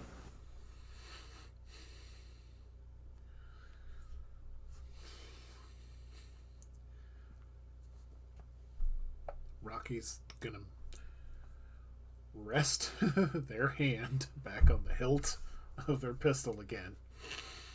And I can't be the only one seeing that. Elliot's gonna turn to Nell. Roll me a guts. Rocky. Okay. Dr. Turner, it seems our host Yes? is having a bit of an issue. I'll look at Arthur Wainwright and see if it looks like he needs medical attention. Or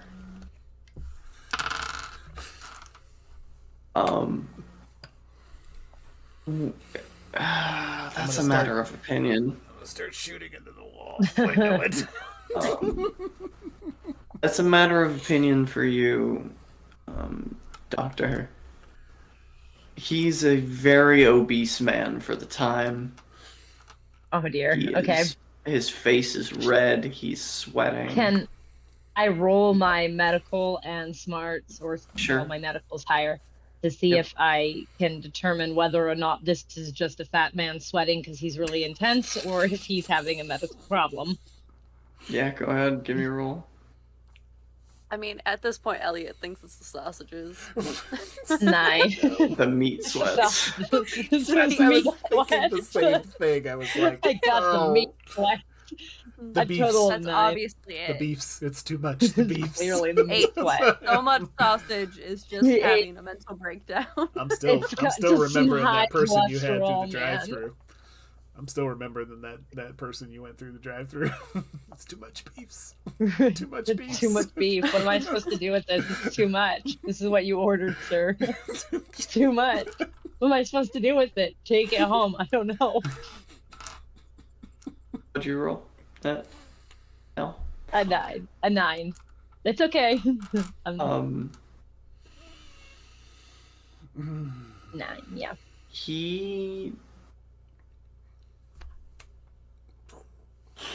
While it doesn't appear as if he's in any mortal danger, it does look like he's... Oh, what's the term used at the time? He's beginning to enter a fit of hysterics. Oh dear. Oh. I His probably have eyes are locked on that painting. I have morphine. Just say that. I have morphine. No. I mean That's what they would have did for been hysterics. That Yeah. that would have been. They would have. That's how they I dealt with it. have You give morphine. them drugs and it's fine. We'll Here you do go. some You're cocaine calm now. about it. Sit give him down. give him some laudanum. He'll be fine. Oh, God. Just a Yeah. line of cocaine. Here you go, buddy. Opiates I mean, for there's This everyone. is an You gotta do 18 plus cocaine. show. We're 18 plus here. So again, if you're not 18, you need to Then you're leave 12. because Then you're 12. yeah, like we. Yeah.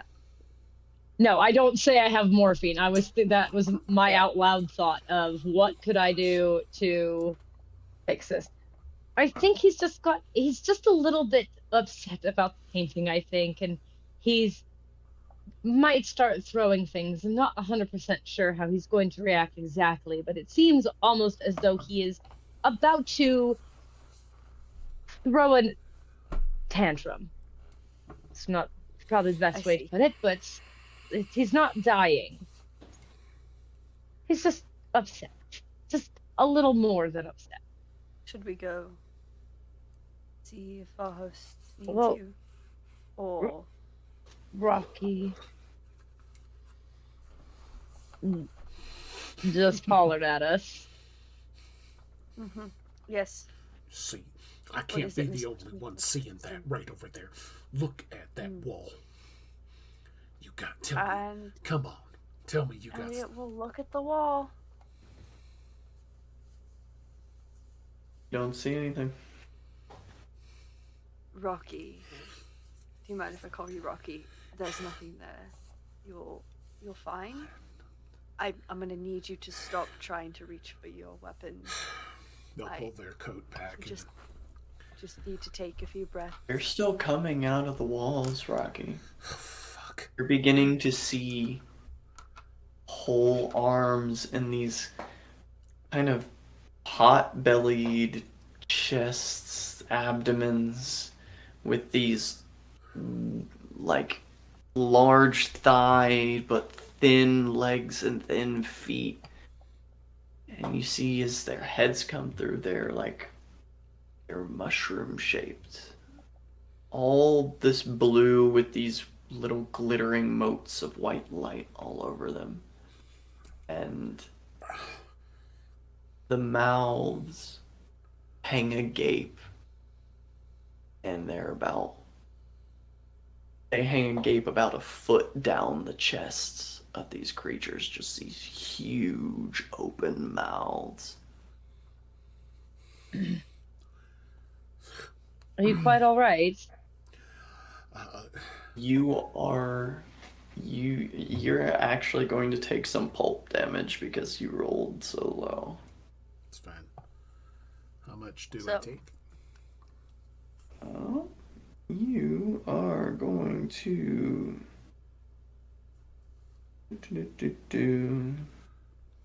Is that considered fatigue? I must have a different sheet than y'all because I got different stuff. I'll have to check with that after the. You might have the basic Savage Worlds one. Mm-hmm. I'm looking at it right now. Not a worry. You are shaken, Okay. and you are going to suffer a mental disorder off of the table until you are out of the scene. Would you roll a d20 for me, please? Just a moment.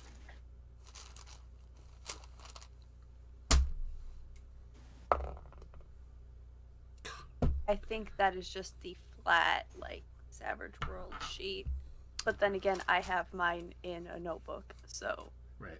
I have mine in a notebook, and I used the Deadlands sheet as a reference, and Yeah, wrote and down things that the storyteller told us. So Yeah, I used the bread that Milo showed me, so. Okay. it's the Deadlands one. You use the Deadlands. They have guts too because of the Or on a d20. Yep. My magic fucking number. ghost rock bombs cause you to have to make guts rolls. All right. So I am shaken, you said. You're shaken, and you have a -1 penalty to notice and guts rolls for the rest of the scene. Okay. As Rocky, as it sets in what you're seeing with their glowing white eyes, you begin to see the room shifting and changing in front of you. Mm-hmm. You are going to take 2 levels of mental anguish. Oh boy. And you see part of the room is that Olmec temple where you lost Bill Sanderson because the gas trap went off. You see another part of the room that is that Egyptian pyramid where Johnny Locke had the water trap drown him and you never got to be able to get his body out, and you see that part of the room, Johnny's body hanging in suspended animation in the water.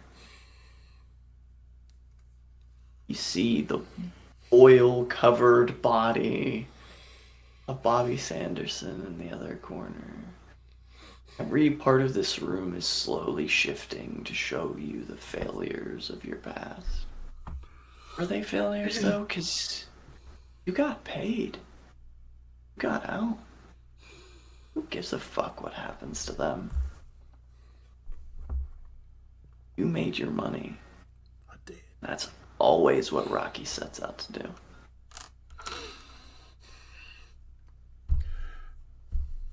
He's gonna turn away.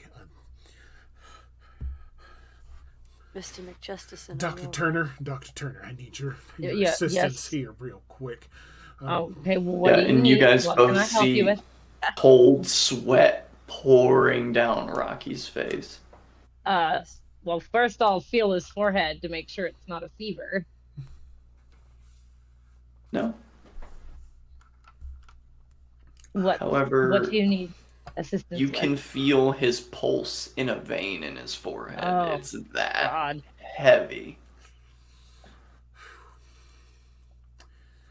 I need something to calm. You got anything in your bag or anything on your person to calm me down, please? I have the medical bag that would have anything needed to perform a surgery. So Rocky's gonna sit down and just be like, probably got a little shaking going on too, and then just like, and they're gonna be, how can you not see him? Why don't you see him? Just breathe. I will take another look. I'll get I need you a to very small amount of morphine. Very small amount. Give me a medicine. And medicine. Accidentally drug Rocky. Okay, I have an edge for this. All right, shut up. I know what I'm doing. Rocky, you're a professional. You worked hard for that fake medical degree. Better damn well do a good. Shut up! It's not fake. Both of you will heal. Both of you will heal. Both of you will hear. I don't know. Both of you will hear Rocky, like, just ragged breaths and repeating some of those names. Bobby, the other one. Sorry, it slipped in my mind real quick. John Locke. John, yeah. Bobby and Locke, and just going, Yeah. Sorry. A 12. That was the job. It was the job. Only they knew the risk. Right. They knew Rocky, the risk. you feel a sharp prick on your arm. Before very quickly, what are you giving him? Morphine. Just a very small dose of morphine. Before you feel the familiar for you, because It's 1921, and the age you're at, you definitely fought in the First World War. Yep. Yep. That happiness is a warm gun. As the familiar feeling of morphine begins to rush your system. Boy, that is going to take the -1 from your guts away, but it's going to increase your minus on notice to 2. Alright. And you are currently no longer shaken. Okay. I have that recorded. So you're feeling the kind of dullness of the morphine set in. Thank you, Dr. Turner. Thank you. You're welcome. Are you feeling a little better? I don't know. I don't want to look. I'm just. Do we need to leave the room? Let's go downstairs. Let's go downstairs. You left me, old chap. Why'd you have to leave me there? I didn't leave you anywhere. All right, Nell is gonna try to get him up. Okay. He's not gonna fight it. My skin was on fire, Rocky. Let's get You told me I'd go home, Rocky. You knew the risk. I didn't think you'd just let me drown back there, old chap. Didn't even try to save me, you just watched the brick fall. Nothing I could do. And you hear Rocky full on. Yeah, you couldn't. Yeah, do there's what? no. Let's go. There's no one here. You know what? Elliot, let's get him outside, Mr. Elliot. As you begin to get sorry, Milo, Rocky you're up. always dealing with my character's breakdowns. You hear a shocked gasp from the observatory. I would actually like to glance at the painting as we are taking Rocky out of it. Okay. Okay. Nell is glancing at the painting. What are you doing, Elliot? Yeah. Elliot would have gone over to the balcony to once again try and see if there was anything that could have caused Rocky to react like this, because he knows that he was talking with Daphne, so... Nell. Yep. What you see this nearly 3 hours later, it is almost 2 o'clock in the morning. Uh-huh. Is you see this black background and this creature dragging its legs behind it, its 6 arms like poised against the corners of the canvas, like it's pulling itself towards the viewer. The head is this pockmarked stone, but instead of the lines of this opalescent material, they're tentacles which come and branch out and fall and drag along the ground. Ew. Roll me a notice. All right. See if While I you can roll that notice, Elliot, Yeah. you see that there are several people in stages of hyperventilating and passing out. And it seems that in the briefest of moments, hysteria has gripped the entire floor of the observation room.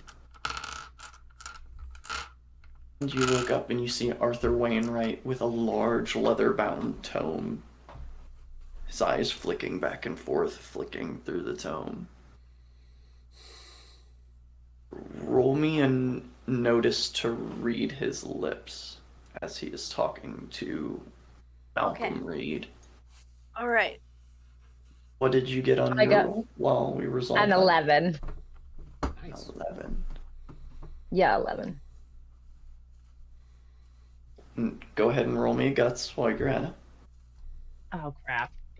No, I'm okay with this one. Yeah, that's a Yeah. good roll for you. Apparently, I Yeah, suck. it's a pretty good roll for me. Okay. All right. I suck at Wait, guts. it Ooh, explodes. yes, ace. Mine Oh, exploded too. Yeah. So Oh, 17. Okay. So we'll resolve the roll for Elliot, and then we will get back to Nell.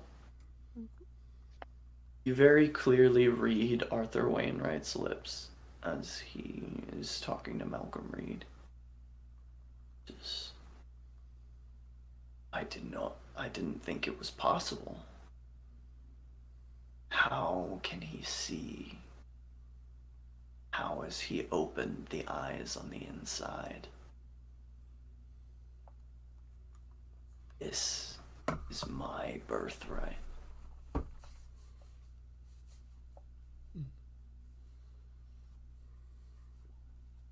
And you see Malcolm says, "Shall I ready the ritual chamber?"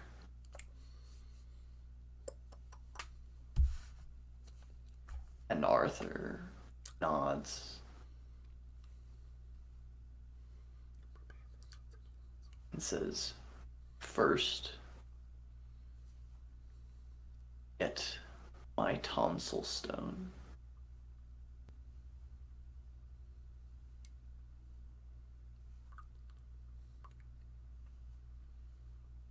And Malcolm Reed makes for the door to the balcony.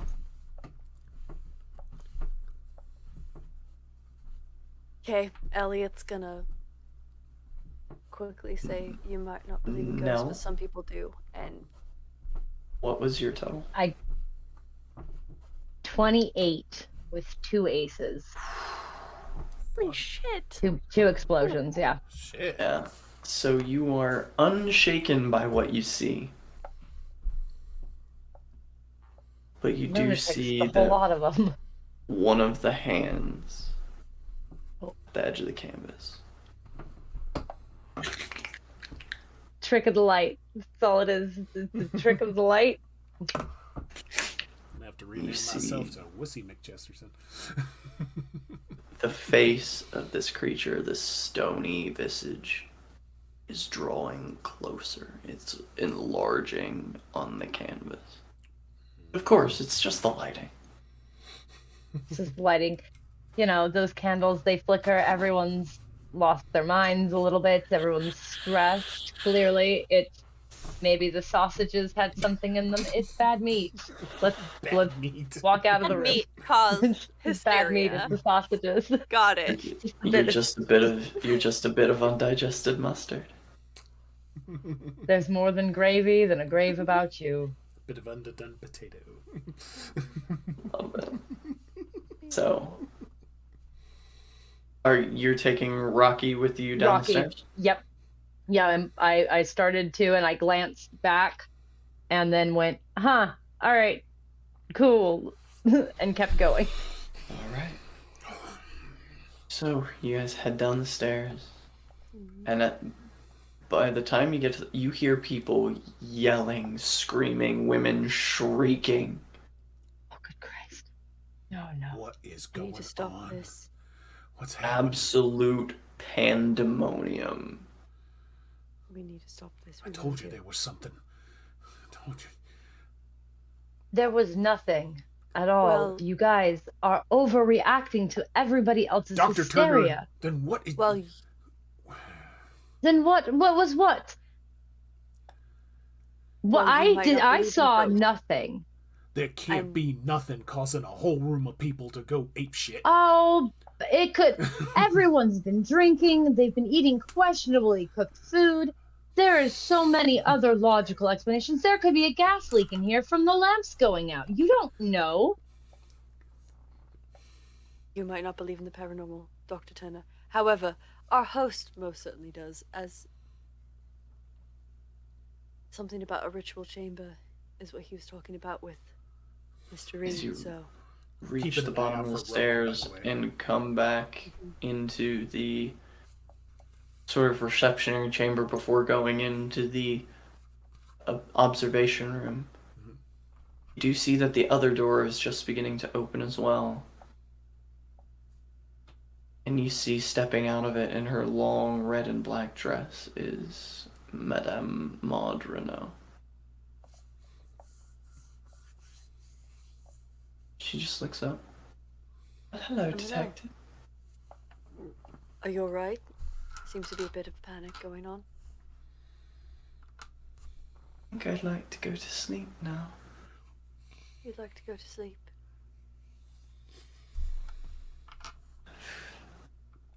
Thought the painting would help the morbs, but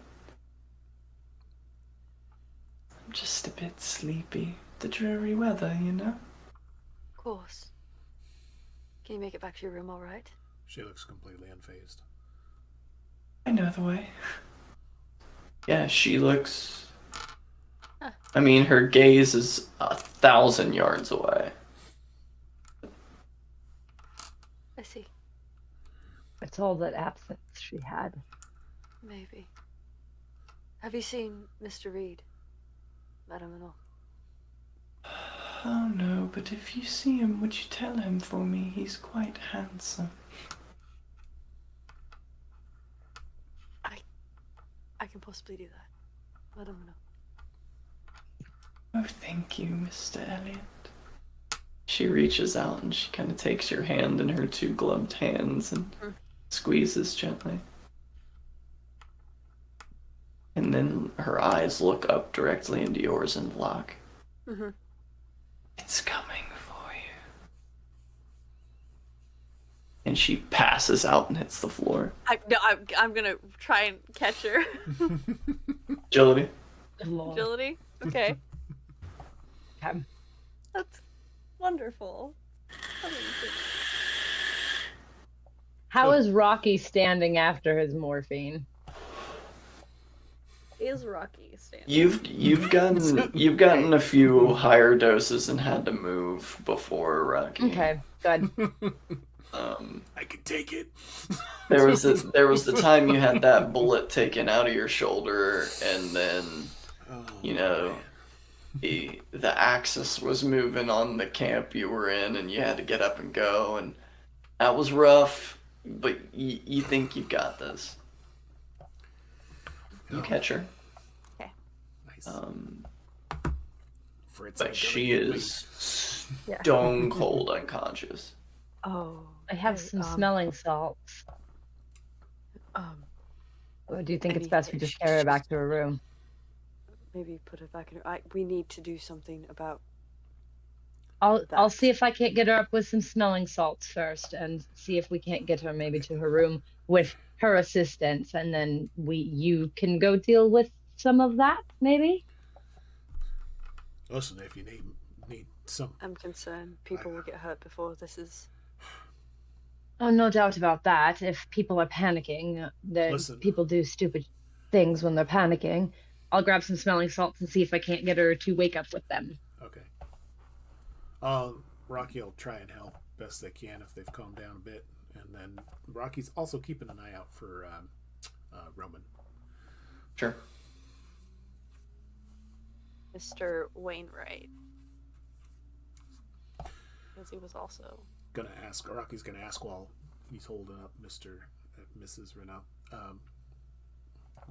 What were you saying earlier about ritual room, ritual chamber? I was able to read Mr. Wainwright's lips while he was talking to Mr. Reed, and apparently there is a ritual chamber, along with some other things that were also unsettling.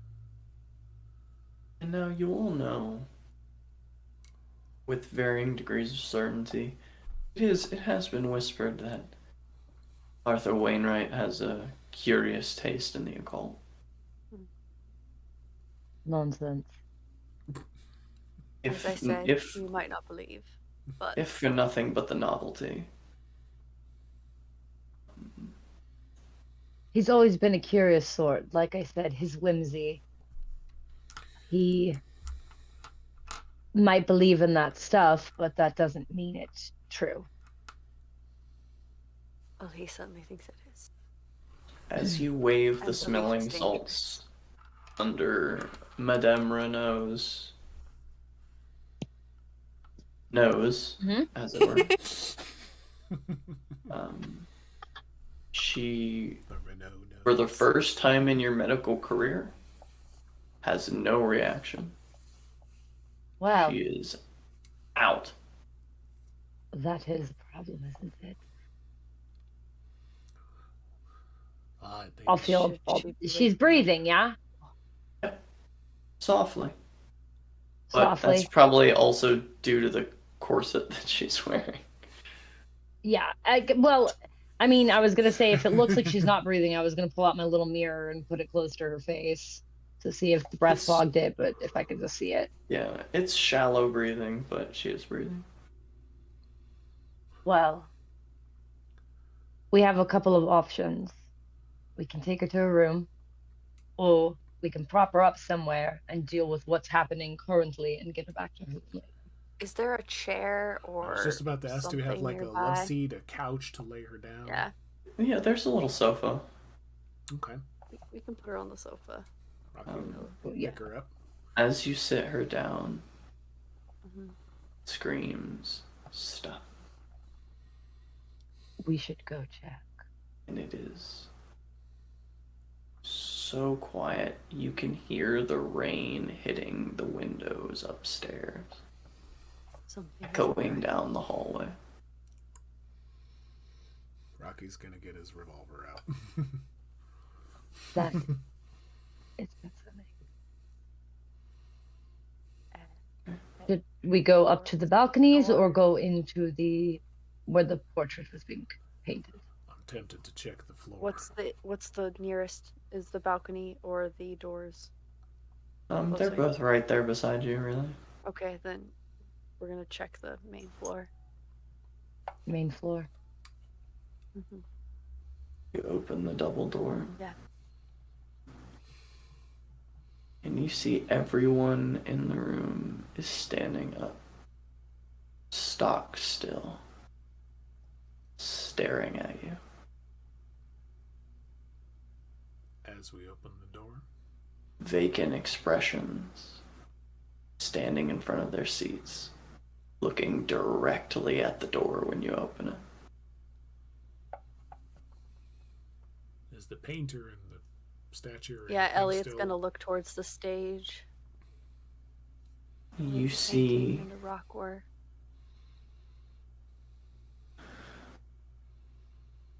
Augustus Tortorelli standing in front of a plain black canvas.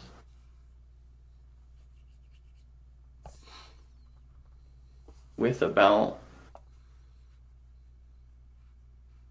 a 4-inch in diameter hole in his chest.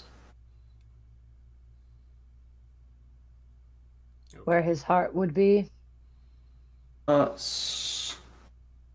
Like it goes up Is it through the rib sunrise? cage Is he and then dead? out through the front of the shoulder.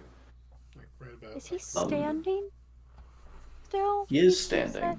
Standing He's- with a gaping Well, Nell hole. is gonna go over and try to fucking help him. He's wobbling, but he is standing. Oh God. up. Yeah, Nell is gonna take her fucking medical bag over and go and try to fucking fix it. Rocky's gonna accompany Nell and Elliot. As you guys move through the room I'm gonna keep in absolute unison, everyone in the room's gaze follows you. Do we see the rock? You do not. Yeah, okay, that's the other thing I was wondering about. All right. Do I need to make a roll or medicine check or anything when I Make reach me this medicine. gentleman? Okay. I'm keeping an eye on this Not what- crowd in case they do. Their gaze is unwavering. There is not a single blinking eye in the room. Happened. Yeah. Just one of the nearest Is people. Wainwright still here or no? You do not see Arthur Wainwright. Okay. And I don't see Roman either. You do not see Roman Jaffe. You do not see Malcolm Reed. Okay. 10 on the medicine check. Oh wait, +2. 12 on the medicine check. Nice. Logically, this would require an in-depth surgery that you don't have tools for.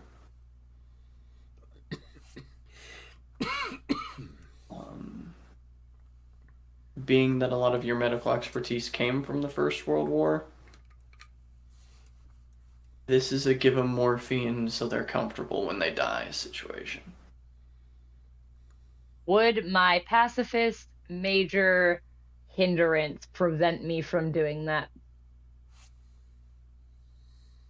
From doing what exactly? Giving him morphine to make him comfortable. No. Overdosing killed him with morphine. Yeah, if you With the morphine? overdosed him, Okay. If you that would- purposely Yeah. overdosed him, yeah, for Yeah. sure. Okay, cool. I'm gonna go However- ahead and do that. As you reach Now out, overdose him. his Oh. hand lays on your shoulder. Don't worry. I'm not done with the painting.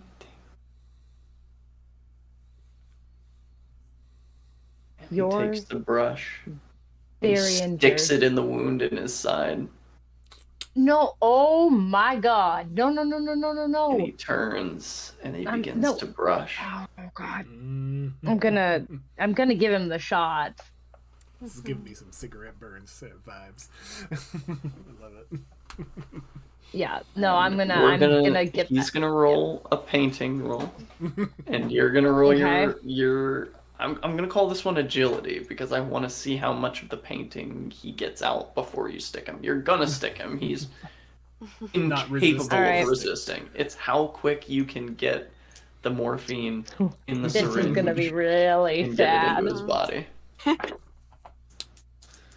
Okay, that. Oh no! Thinking of that scene. Oh no. Thinking of that scene from Saving Private Ryan. I could use some more morphine. Sorry. And he's like, "Yeah." We shut were up having such a good night. and- Shut up and give it to him. No, we don't have that weren't. much left, Cap. Shut up and give it to him. Oh, that one gets me every time. It is a Yeah. beautiful scene, but it's so sad. Okay, so this is my worst roll. This is my worst ability. So, I got a 7. It's not bad. He Really got bad. snake eyes. Oh, a bus. Ooh. Okay. The last painting of the great Augustus Tortorelli is reduced to nothing but a sloppy splash of his own blood across a black canvas.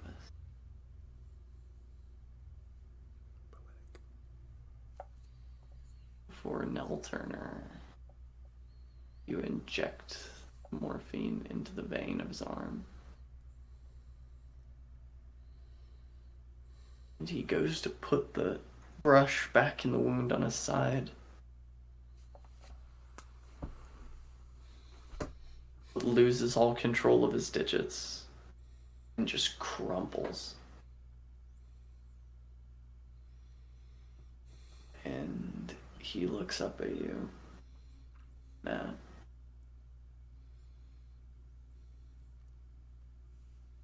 And it looks like he's trying to say something, but you can see the sheer amount of morphine you just put in his body. All of his facial muscles have completely relaxed.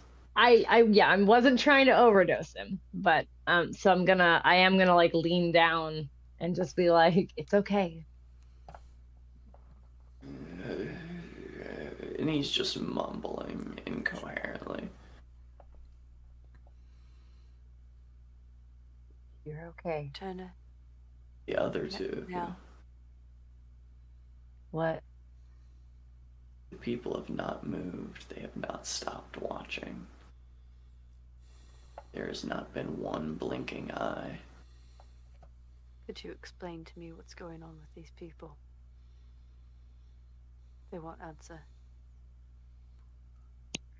I would say this is some form of shock. I don't know what happened to our lovely painter friend here, but watching something like this, if you're not prepared for it, can put you into quite a state. Everyone reacts differently. To roll me a guts. Damn it.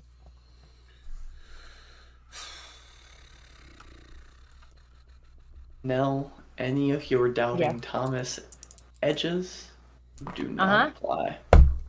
Oh, it's actually a hindrance. It's technically a hindrance. It's just before you let me use it as an edge. It does not apply. Okay. We got 4. Rocky busted. 1's on everything. Oh no.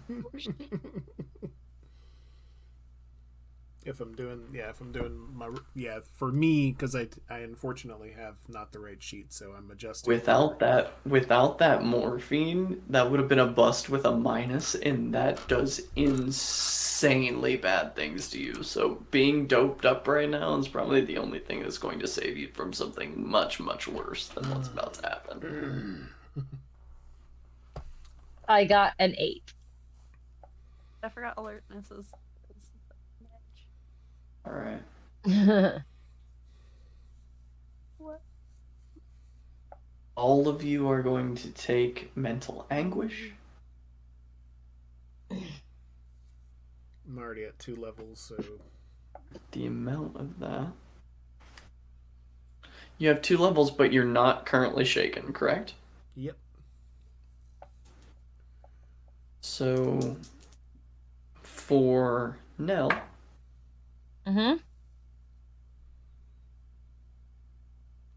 Nell, you take 2 levels of mental anguish.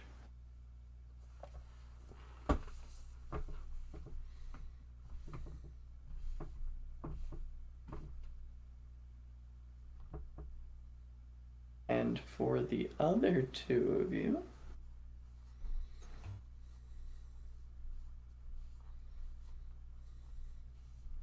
who neither of you are currently shaken,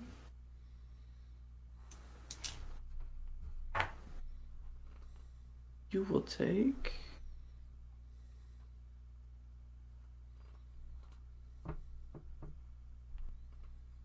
5 points of mental anguish.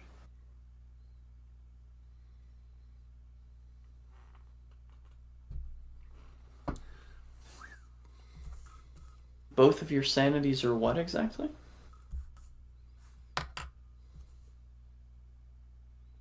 I've been 4. So neither of you are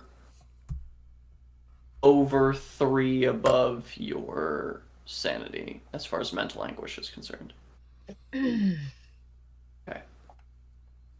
Both of you are now shaken again. Good. And until the end of this scene, which you're already suffering a mental disorder, so you cannot suffer another one, Rocky, I need a d20 roll from Elliot, if you wouldn't mind. Also, by the way, Rocky, you're still seeing parts of this room as tombs your friends have died in.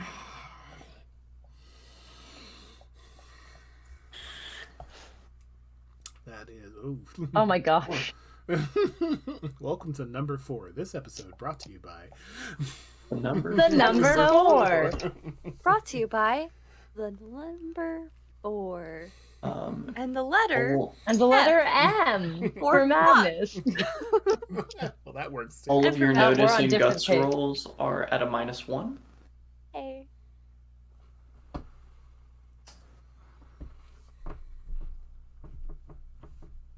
Elliot. Mm-hmm.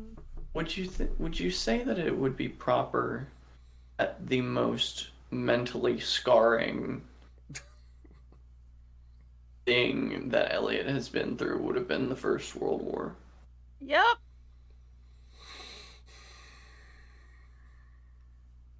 You are seeing the carnage of war play out in front of you again. Like it was yesterday. Everyone in this room, while they were here a second ago, you see the faces of all of your confirmed kills staring at you, not blinking. Mm-hmm.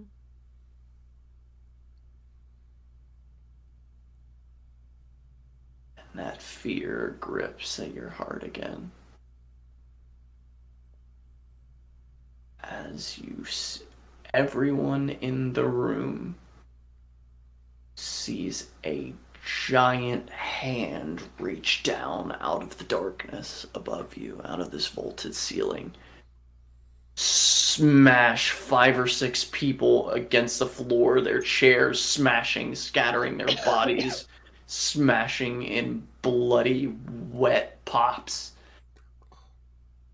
as these giant 5-fingered digits, 5-knuckled digits, wrap around them and pull them up into the darkness. Oh, shit. And you can see tentacles beginning to fall out of the darkness. These opalescent red, blue, green tentacles beginning to descend, each 10 to 15 feet in girth, as they begin to drip down out of the darkness. What are you guys doing? Time to go.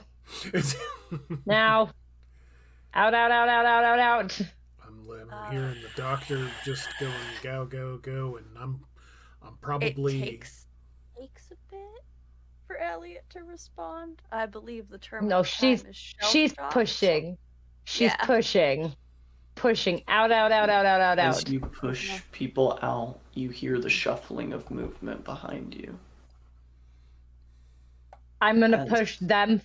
Yeah. The people are beginning to slowly file out of their seating and move towards you. Everyone in perfectly synchronized step. Perfectly synchronized posture. And their eyes begin to glow white. Nope. As Nell, you begin to push everyone towards the open door. Yep. That you see in the back corner of the room. Back behind, it was actually, you weren't able to see it from where you were in the balcony.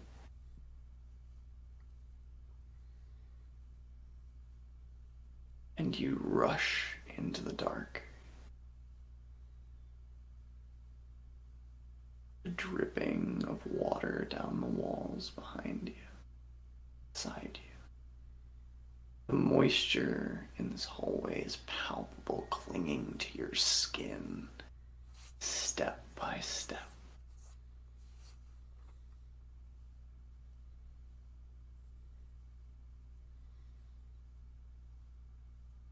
You wander in the darkness for a while. If it weren't for the sound of your own footsteps and each of your own heavy breathing, it would be easy to think you're alone.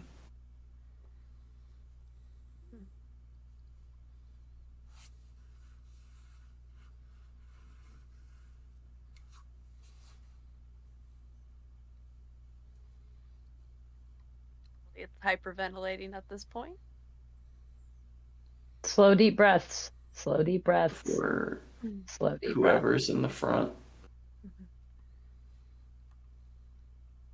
if Nell seems the most mentally capable, she'll be in front and basically just holding on to Elliot and Rocky if she can.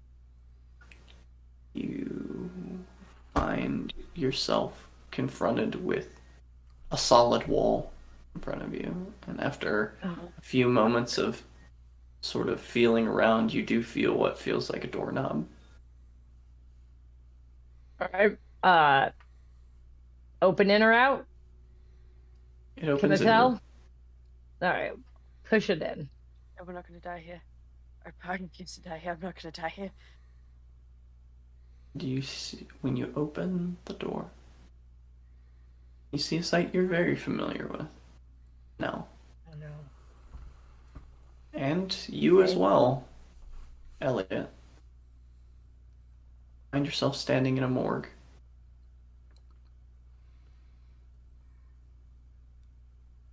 Why is this here? Oh wait. It's cold. It's damp.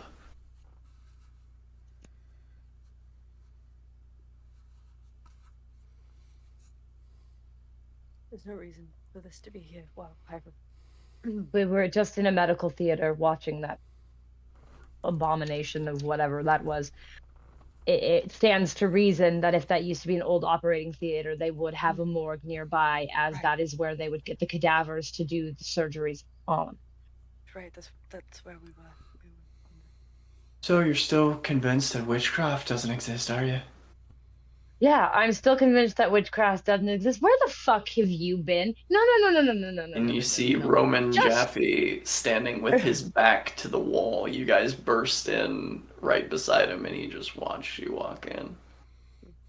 And he's standing there audacity of smoking you. a cigarette. Fucking audacity. How'd you know about this place? Or did you just run? I saw that giant butler head this way. I figured I'd get the fuck Yeah. out of there. Right. Does Rocky hear those people coming after us, or Quiet. Where do you think they were headed? Or who we're headed? The butler. You said something about a ritual room. Yeah, I was just about to say, Ritual Detective with Roman, you know where there sorry, could be give me a moment. Oh, so the rumors about old Wainwright are true then? The Apparently, dude's a lunatic. Well, I always figured he getting his fingers in a few pies, but I never figured it'd be, this bad. You can't get that size if you don't dip your fingers in a few pies. I mean, the man dips his fingers in any food he can find. I don't say I blame him. What's there left to spend that much money on once you've got it? I'd say I'd know.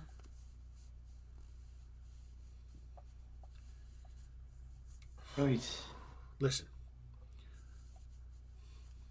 Roman, did you see where they took the statue? Stone. The stone.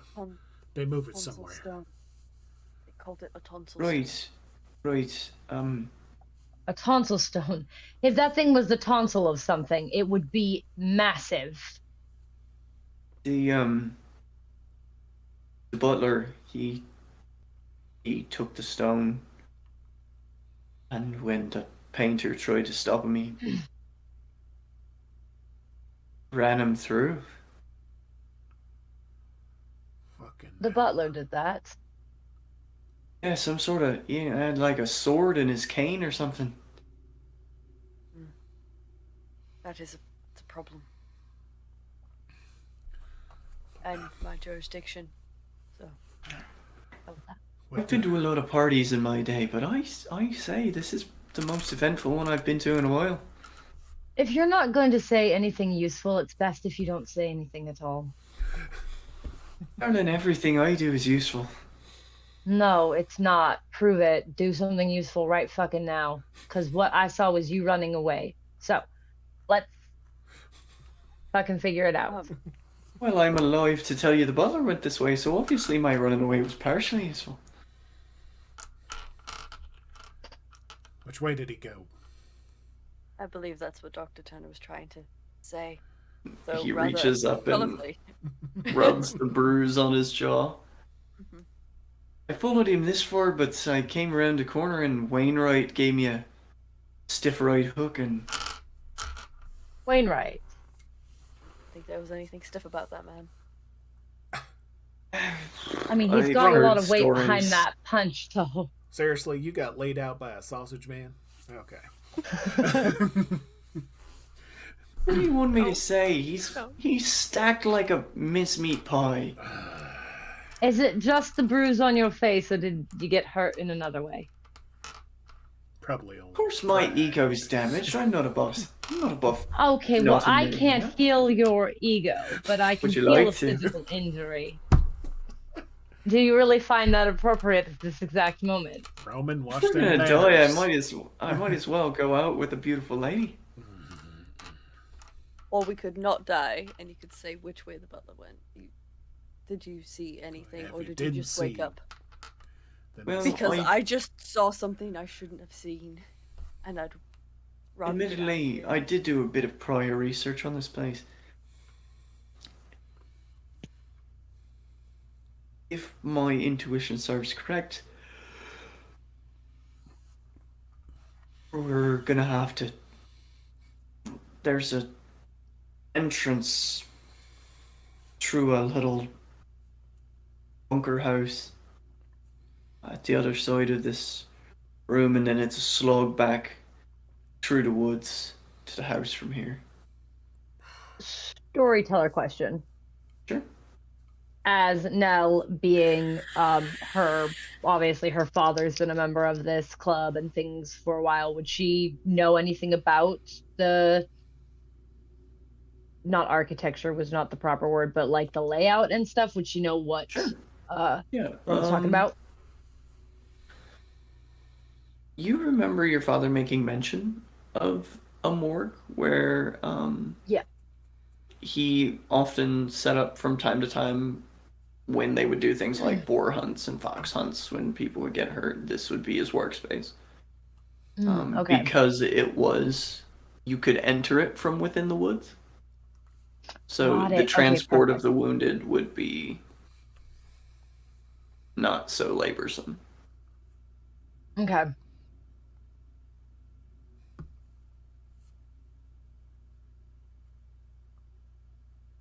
Oh. We go after Wainwright.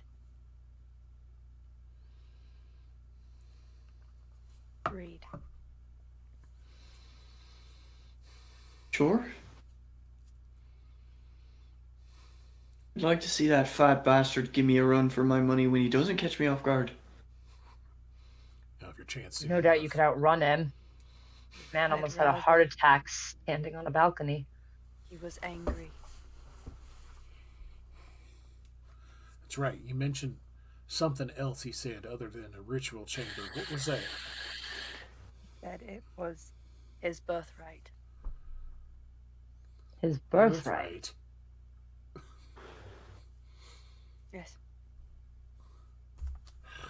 To do what exactly? Does my mythos knowledge apply here at all? If you want to go roll, yeah, you can give me a roll. Okay. You've heard some folklore in your day, and with what you saw earlier sparking those memories. Yeah. Sparky. Come on, Sparky.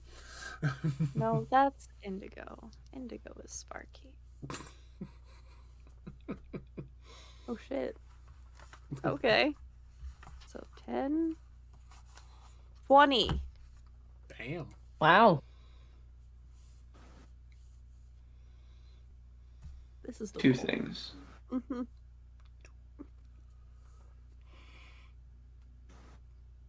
From what you gathered of Arthur Wainwright,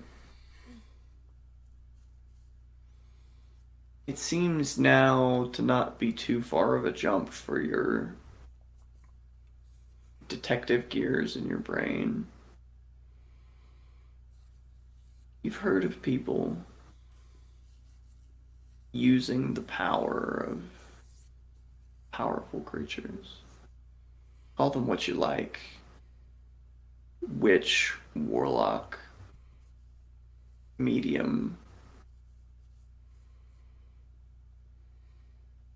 And with that book and the terminology he was using, it no longer seems much of a fair jump to say that Arthur Wainwright's interest in the occult was not just academic.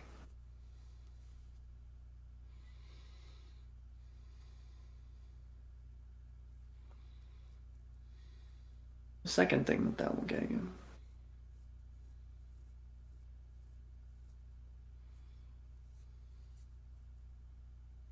Your mother used to talk about how England was first conquered by the Romans. And the Romans brought a lot of strange beliefs and practices with them. There's one place Rome could never conquer, at least not fully. Because instead of conquering them, they decided to intermix. Of course, that was Wales.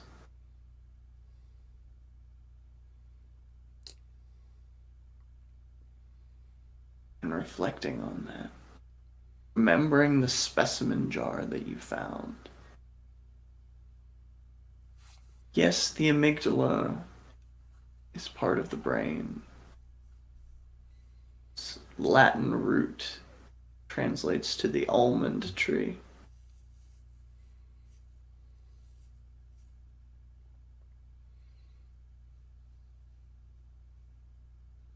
There's also a creature attached to that name. A powerful creature of insight and knowledge. And transportation.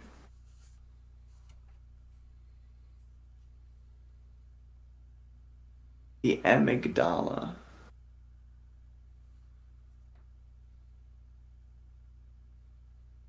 And you know what you saw.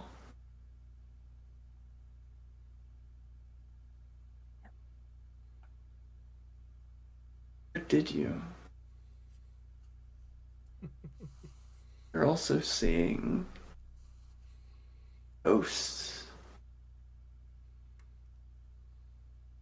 The risen dead. Rocky's talking to the walls.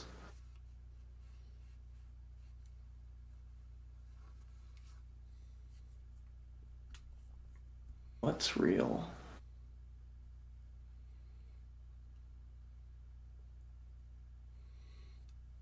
You just saw a painter murdered for a rock.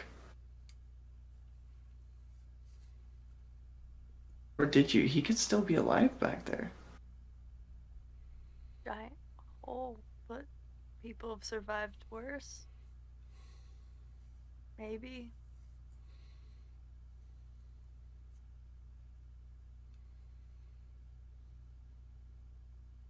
Between all this, at least Mr. Wainwright believes it, even if you don't, Dr. Turner. And everything Well, at this between point, what was in your father's study to the crowd of people.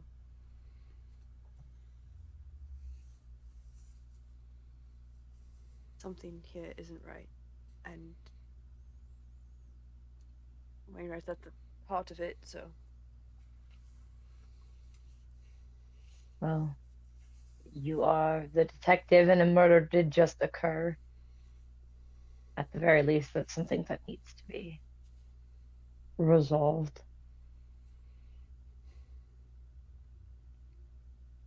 Bring Reed in, yes. Or between. And just, Elliot's just slowly looking around the room, just at everything, and just nothing's real.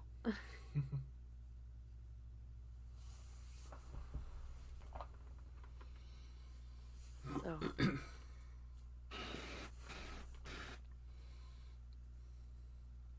and you see Wow. that our good old Roman Jaffe has moved over to one of the side tables and filled up a small oil lamp. Yes. Lights the wick.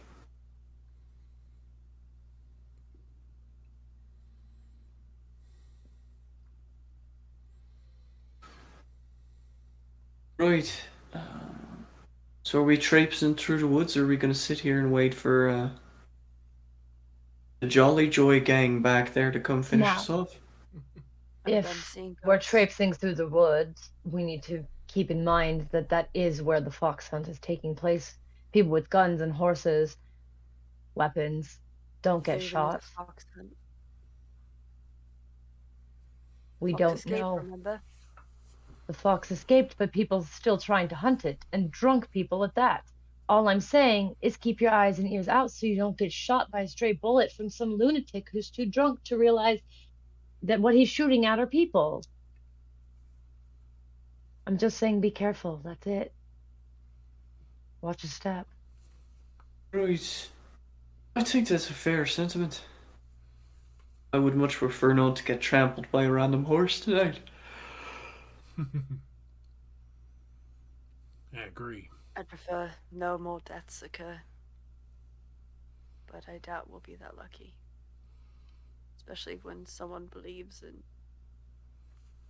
what it is that our gracious host is trying to call up. Well, even though I don't believe in the supernatural, there are different types of rituals. Doesn't necessarily mean he's going to kill anybody else. See? As much as I'd like to believe you, Dr. Turner, I don't know. Yeah, it's tough to reckon. You honestly believe that that rotund gentleman could do? I mean, I have to agree with Mr. Jaffe on the fact that if he hadn't caught him off guard, I'm pretty sure that it would be Mr. Wainwright on the floor in pain. I don't disagree with you, Dr. Turner. I'm just saying. I reckon Wainwright's got himself more than enough resources to draw upon to get done what he needs to get done for the ritual. Whatever that may be. It's Mr. Reed. Absolutely. And at should be that looking point, out the for. door behind you bursts open again Oh God. and then slams quickly as Professor Richard Sinclair slams his back against the door and slowly rests into a sitting position. Professor Sinclair.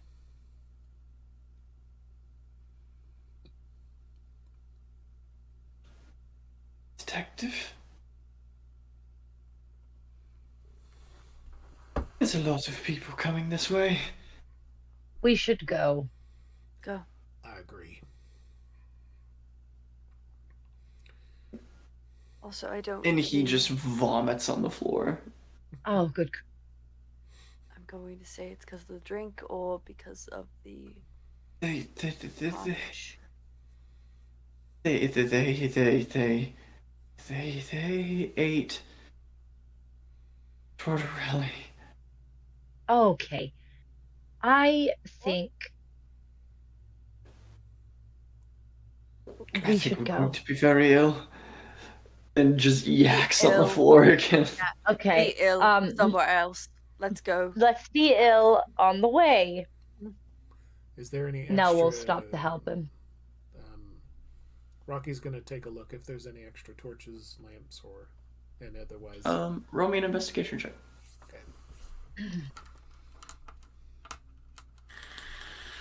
So, you read it wrong, and I read it wrong. Your specimen jar.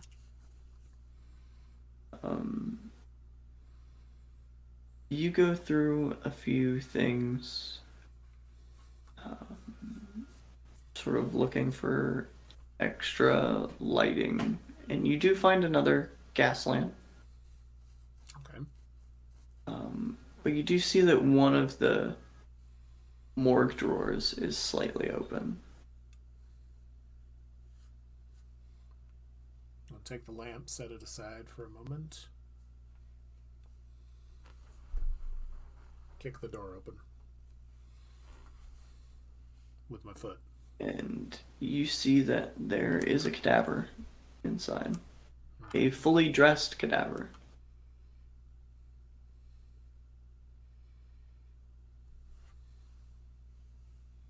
Reach down, pull the tray out. Wearing a uniform you're very familiar with, the British Browns.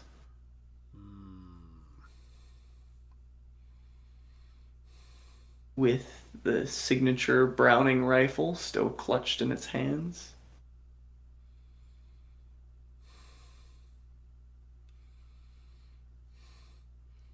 What the hell? And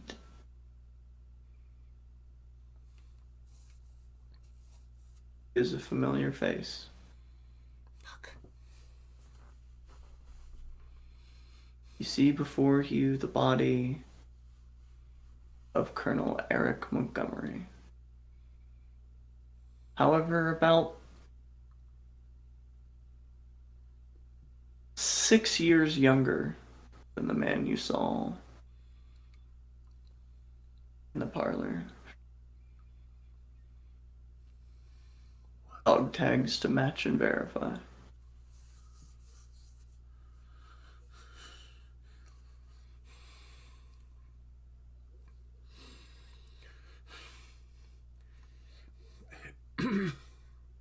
Detective Elliot.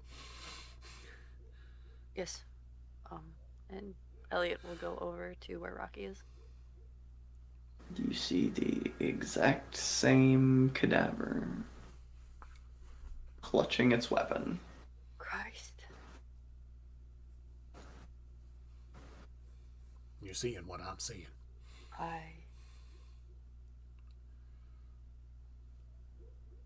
It's Montgomery. They was.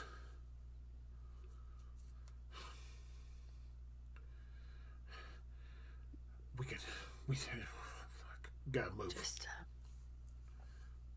And you hear the door. Yep. time to go. Grab that extra lamp. Dr. Rocky's Turner? got his Zippo. Yep, Light I it got up. Professor Sinclair. We need to go. Jaffe, Now. let's move this ass. Right this way. And as he passes Montgomery's drawer, he just reaches down and grabs the rifle. Sorry about that, mate. I'm always a better shot than you anyway. It's fine. I was tempted to grab it myself. I wasn't sure if it was actually loaded. He's not sure if it's loaded either. But it does have a always- bayonet on the end. Yeah. Okay. Yep. We stab. Stabby stab. And we will.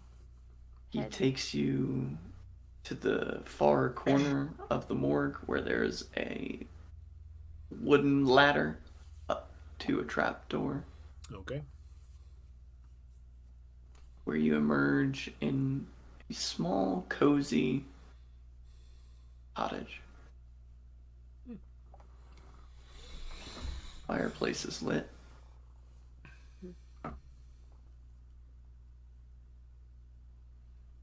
And it doesn't take much of a notice to see a figure crouched in the corner. Facing away from you, their back is towards you. A familiar, finely tailored suit. Even crouched down in their posture, Mr. Malcolm Reed is a very large man.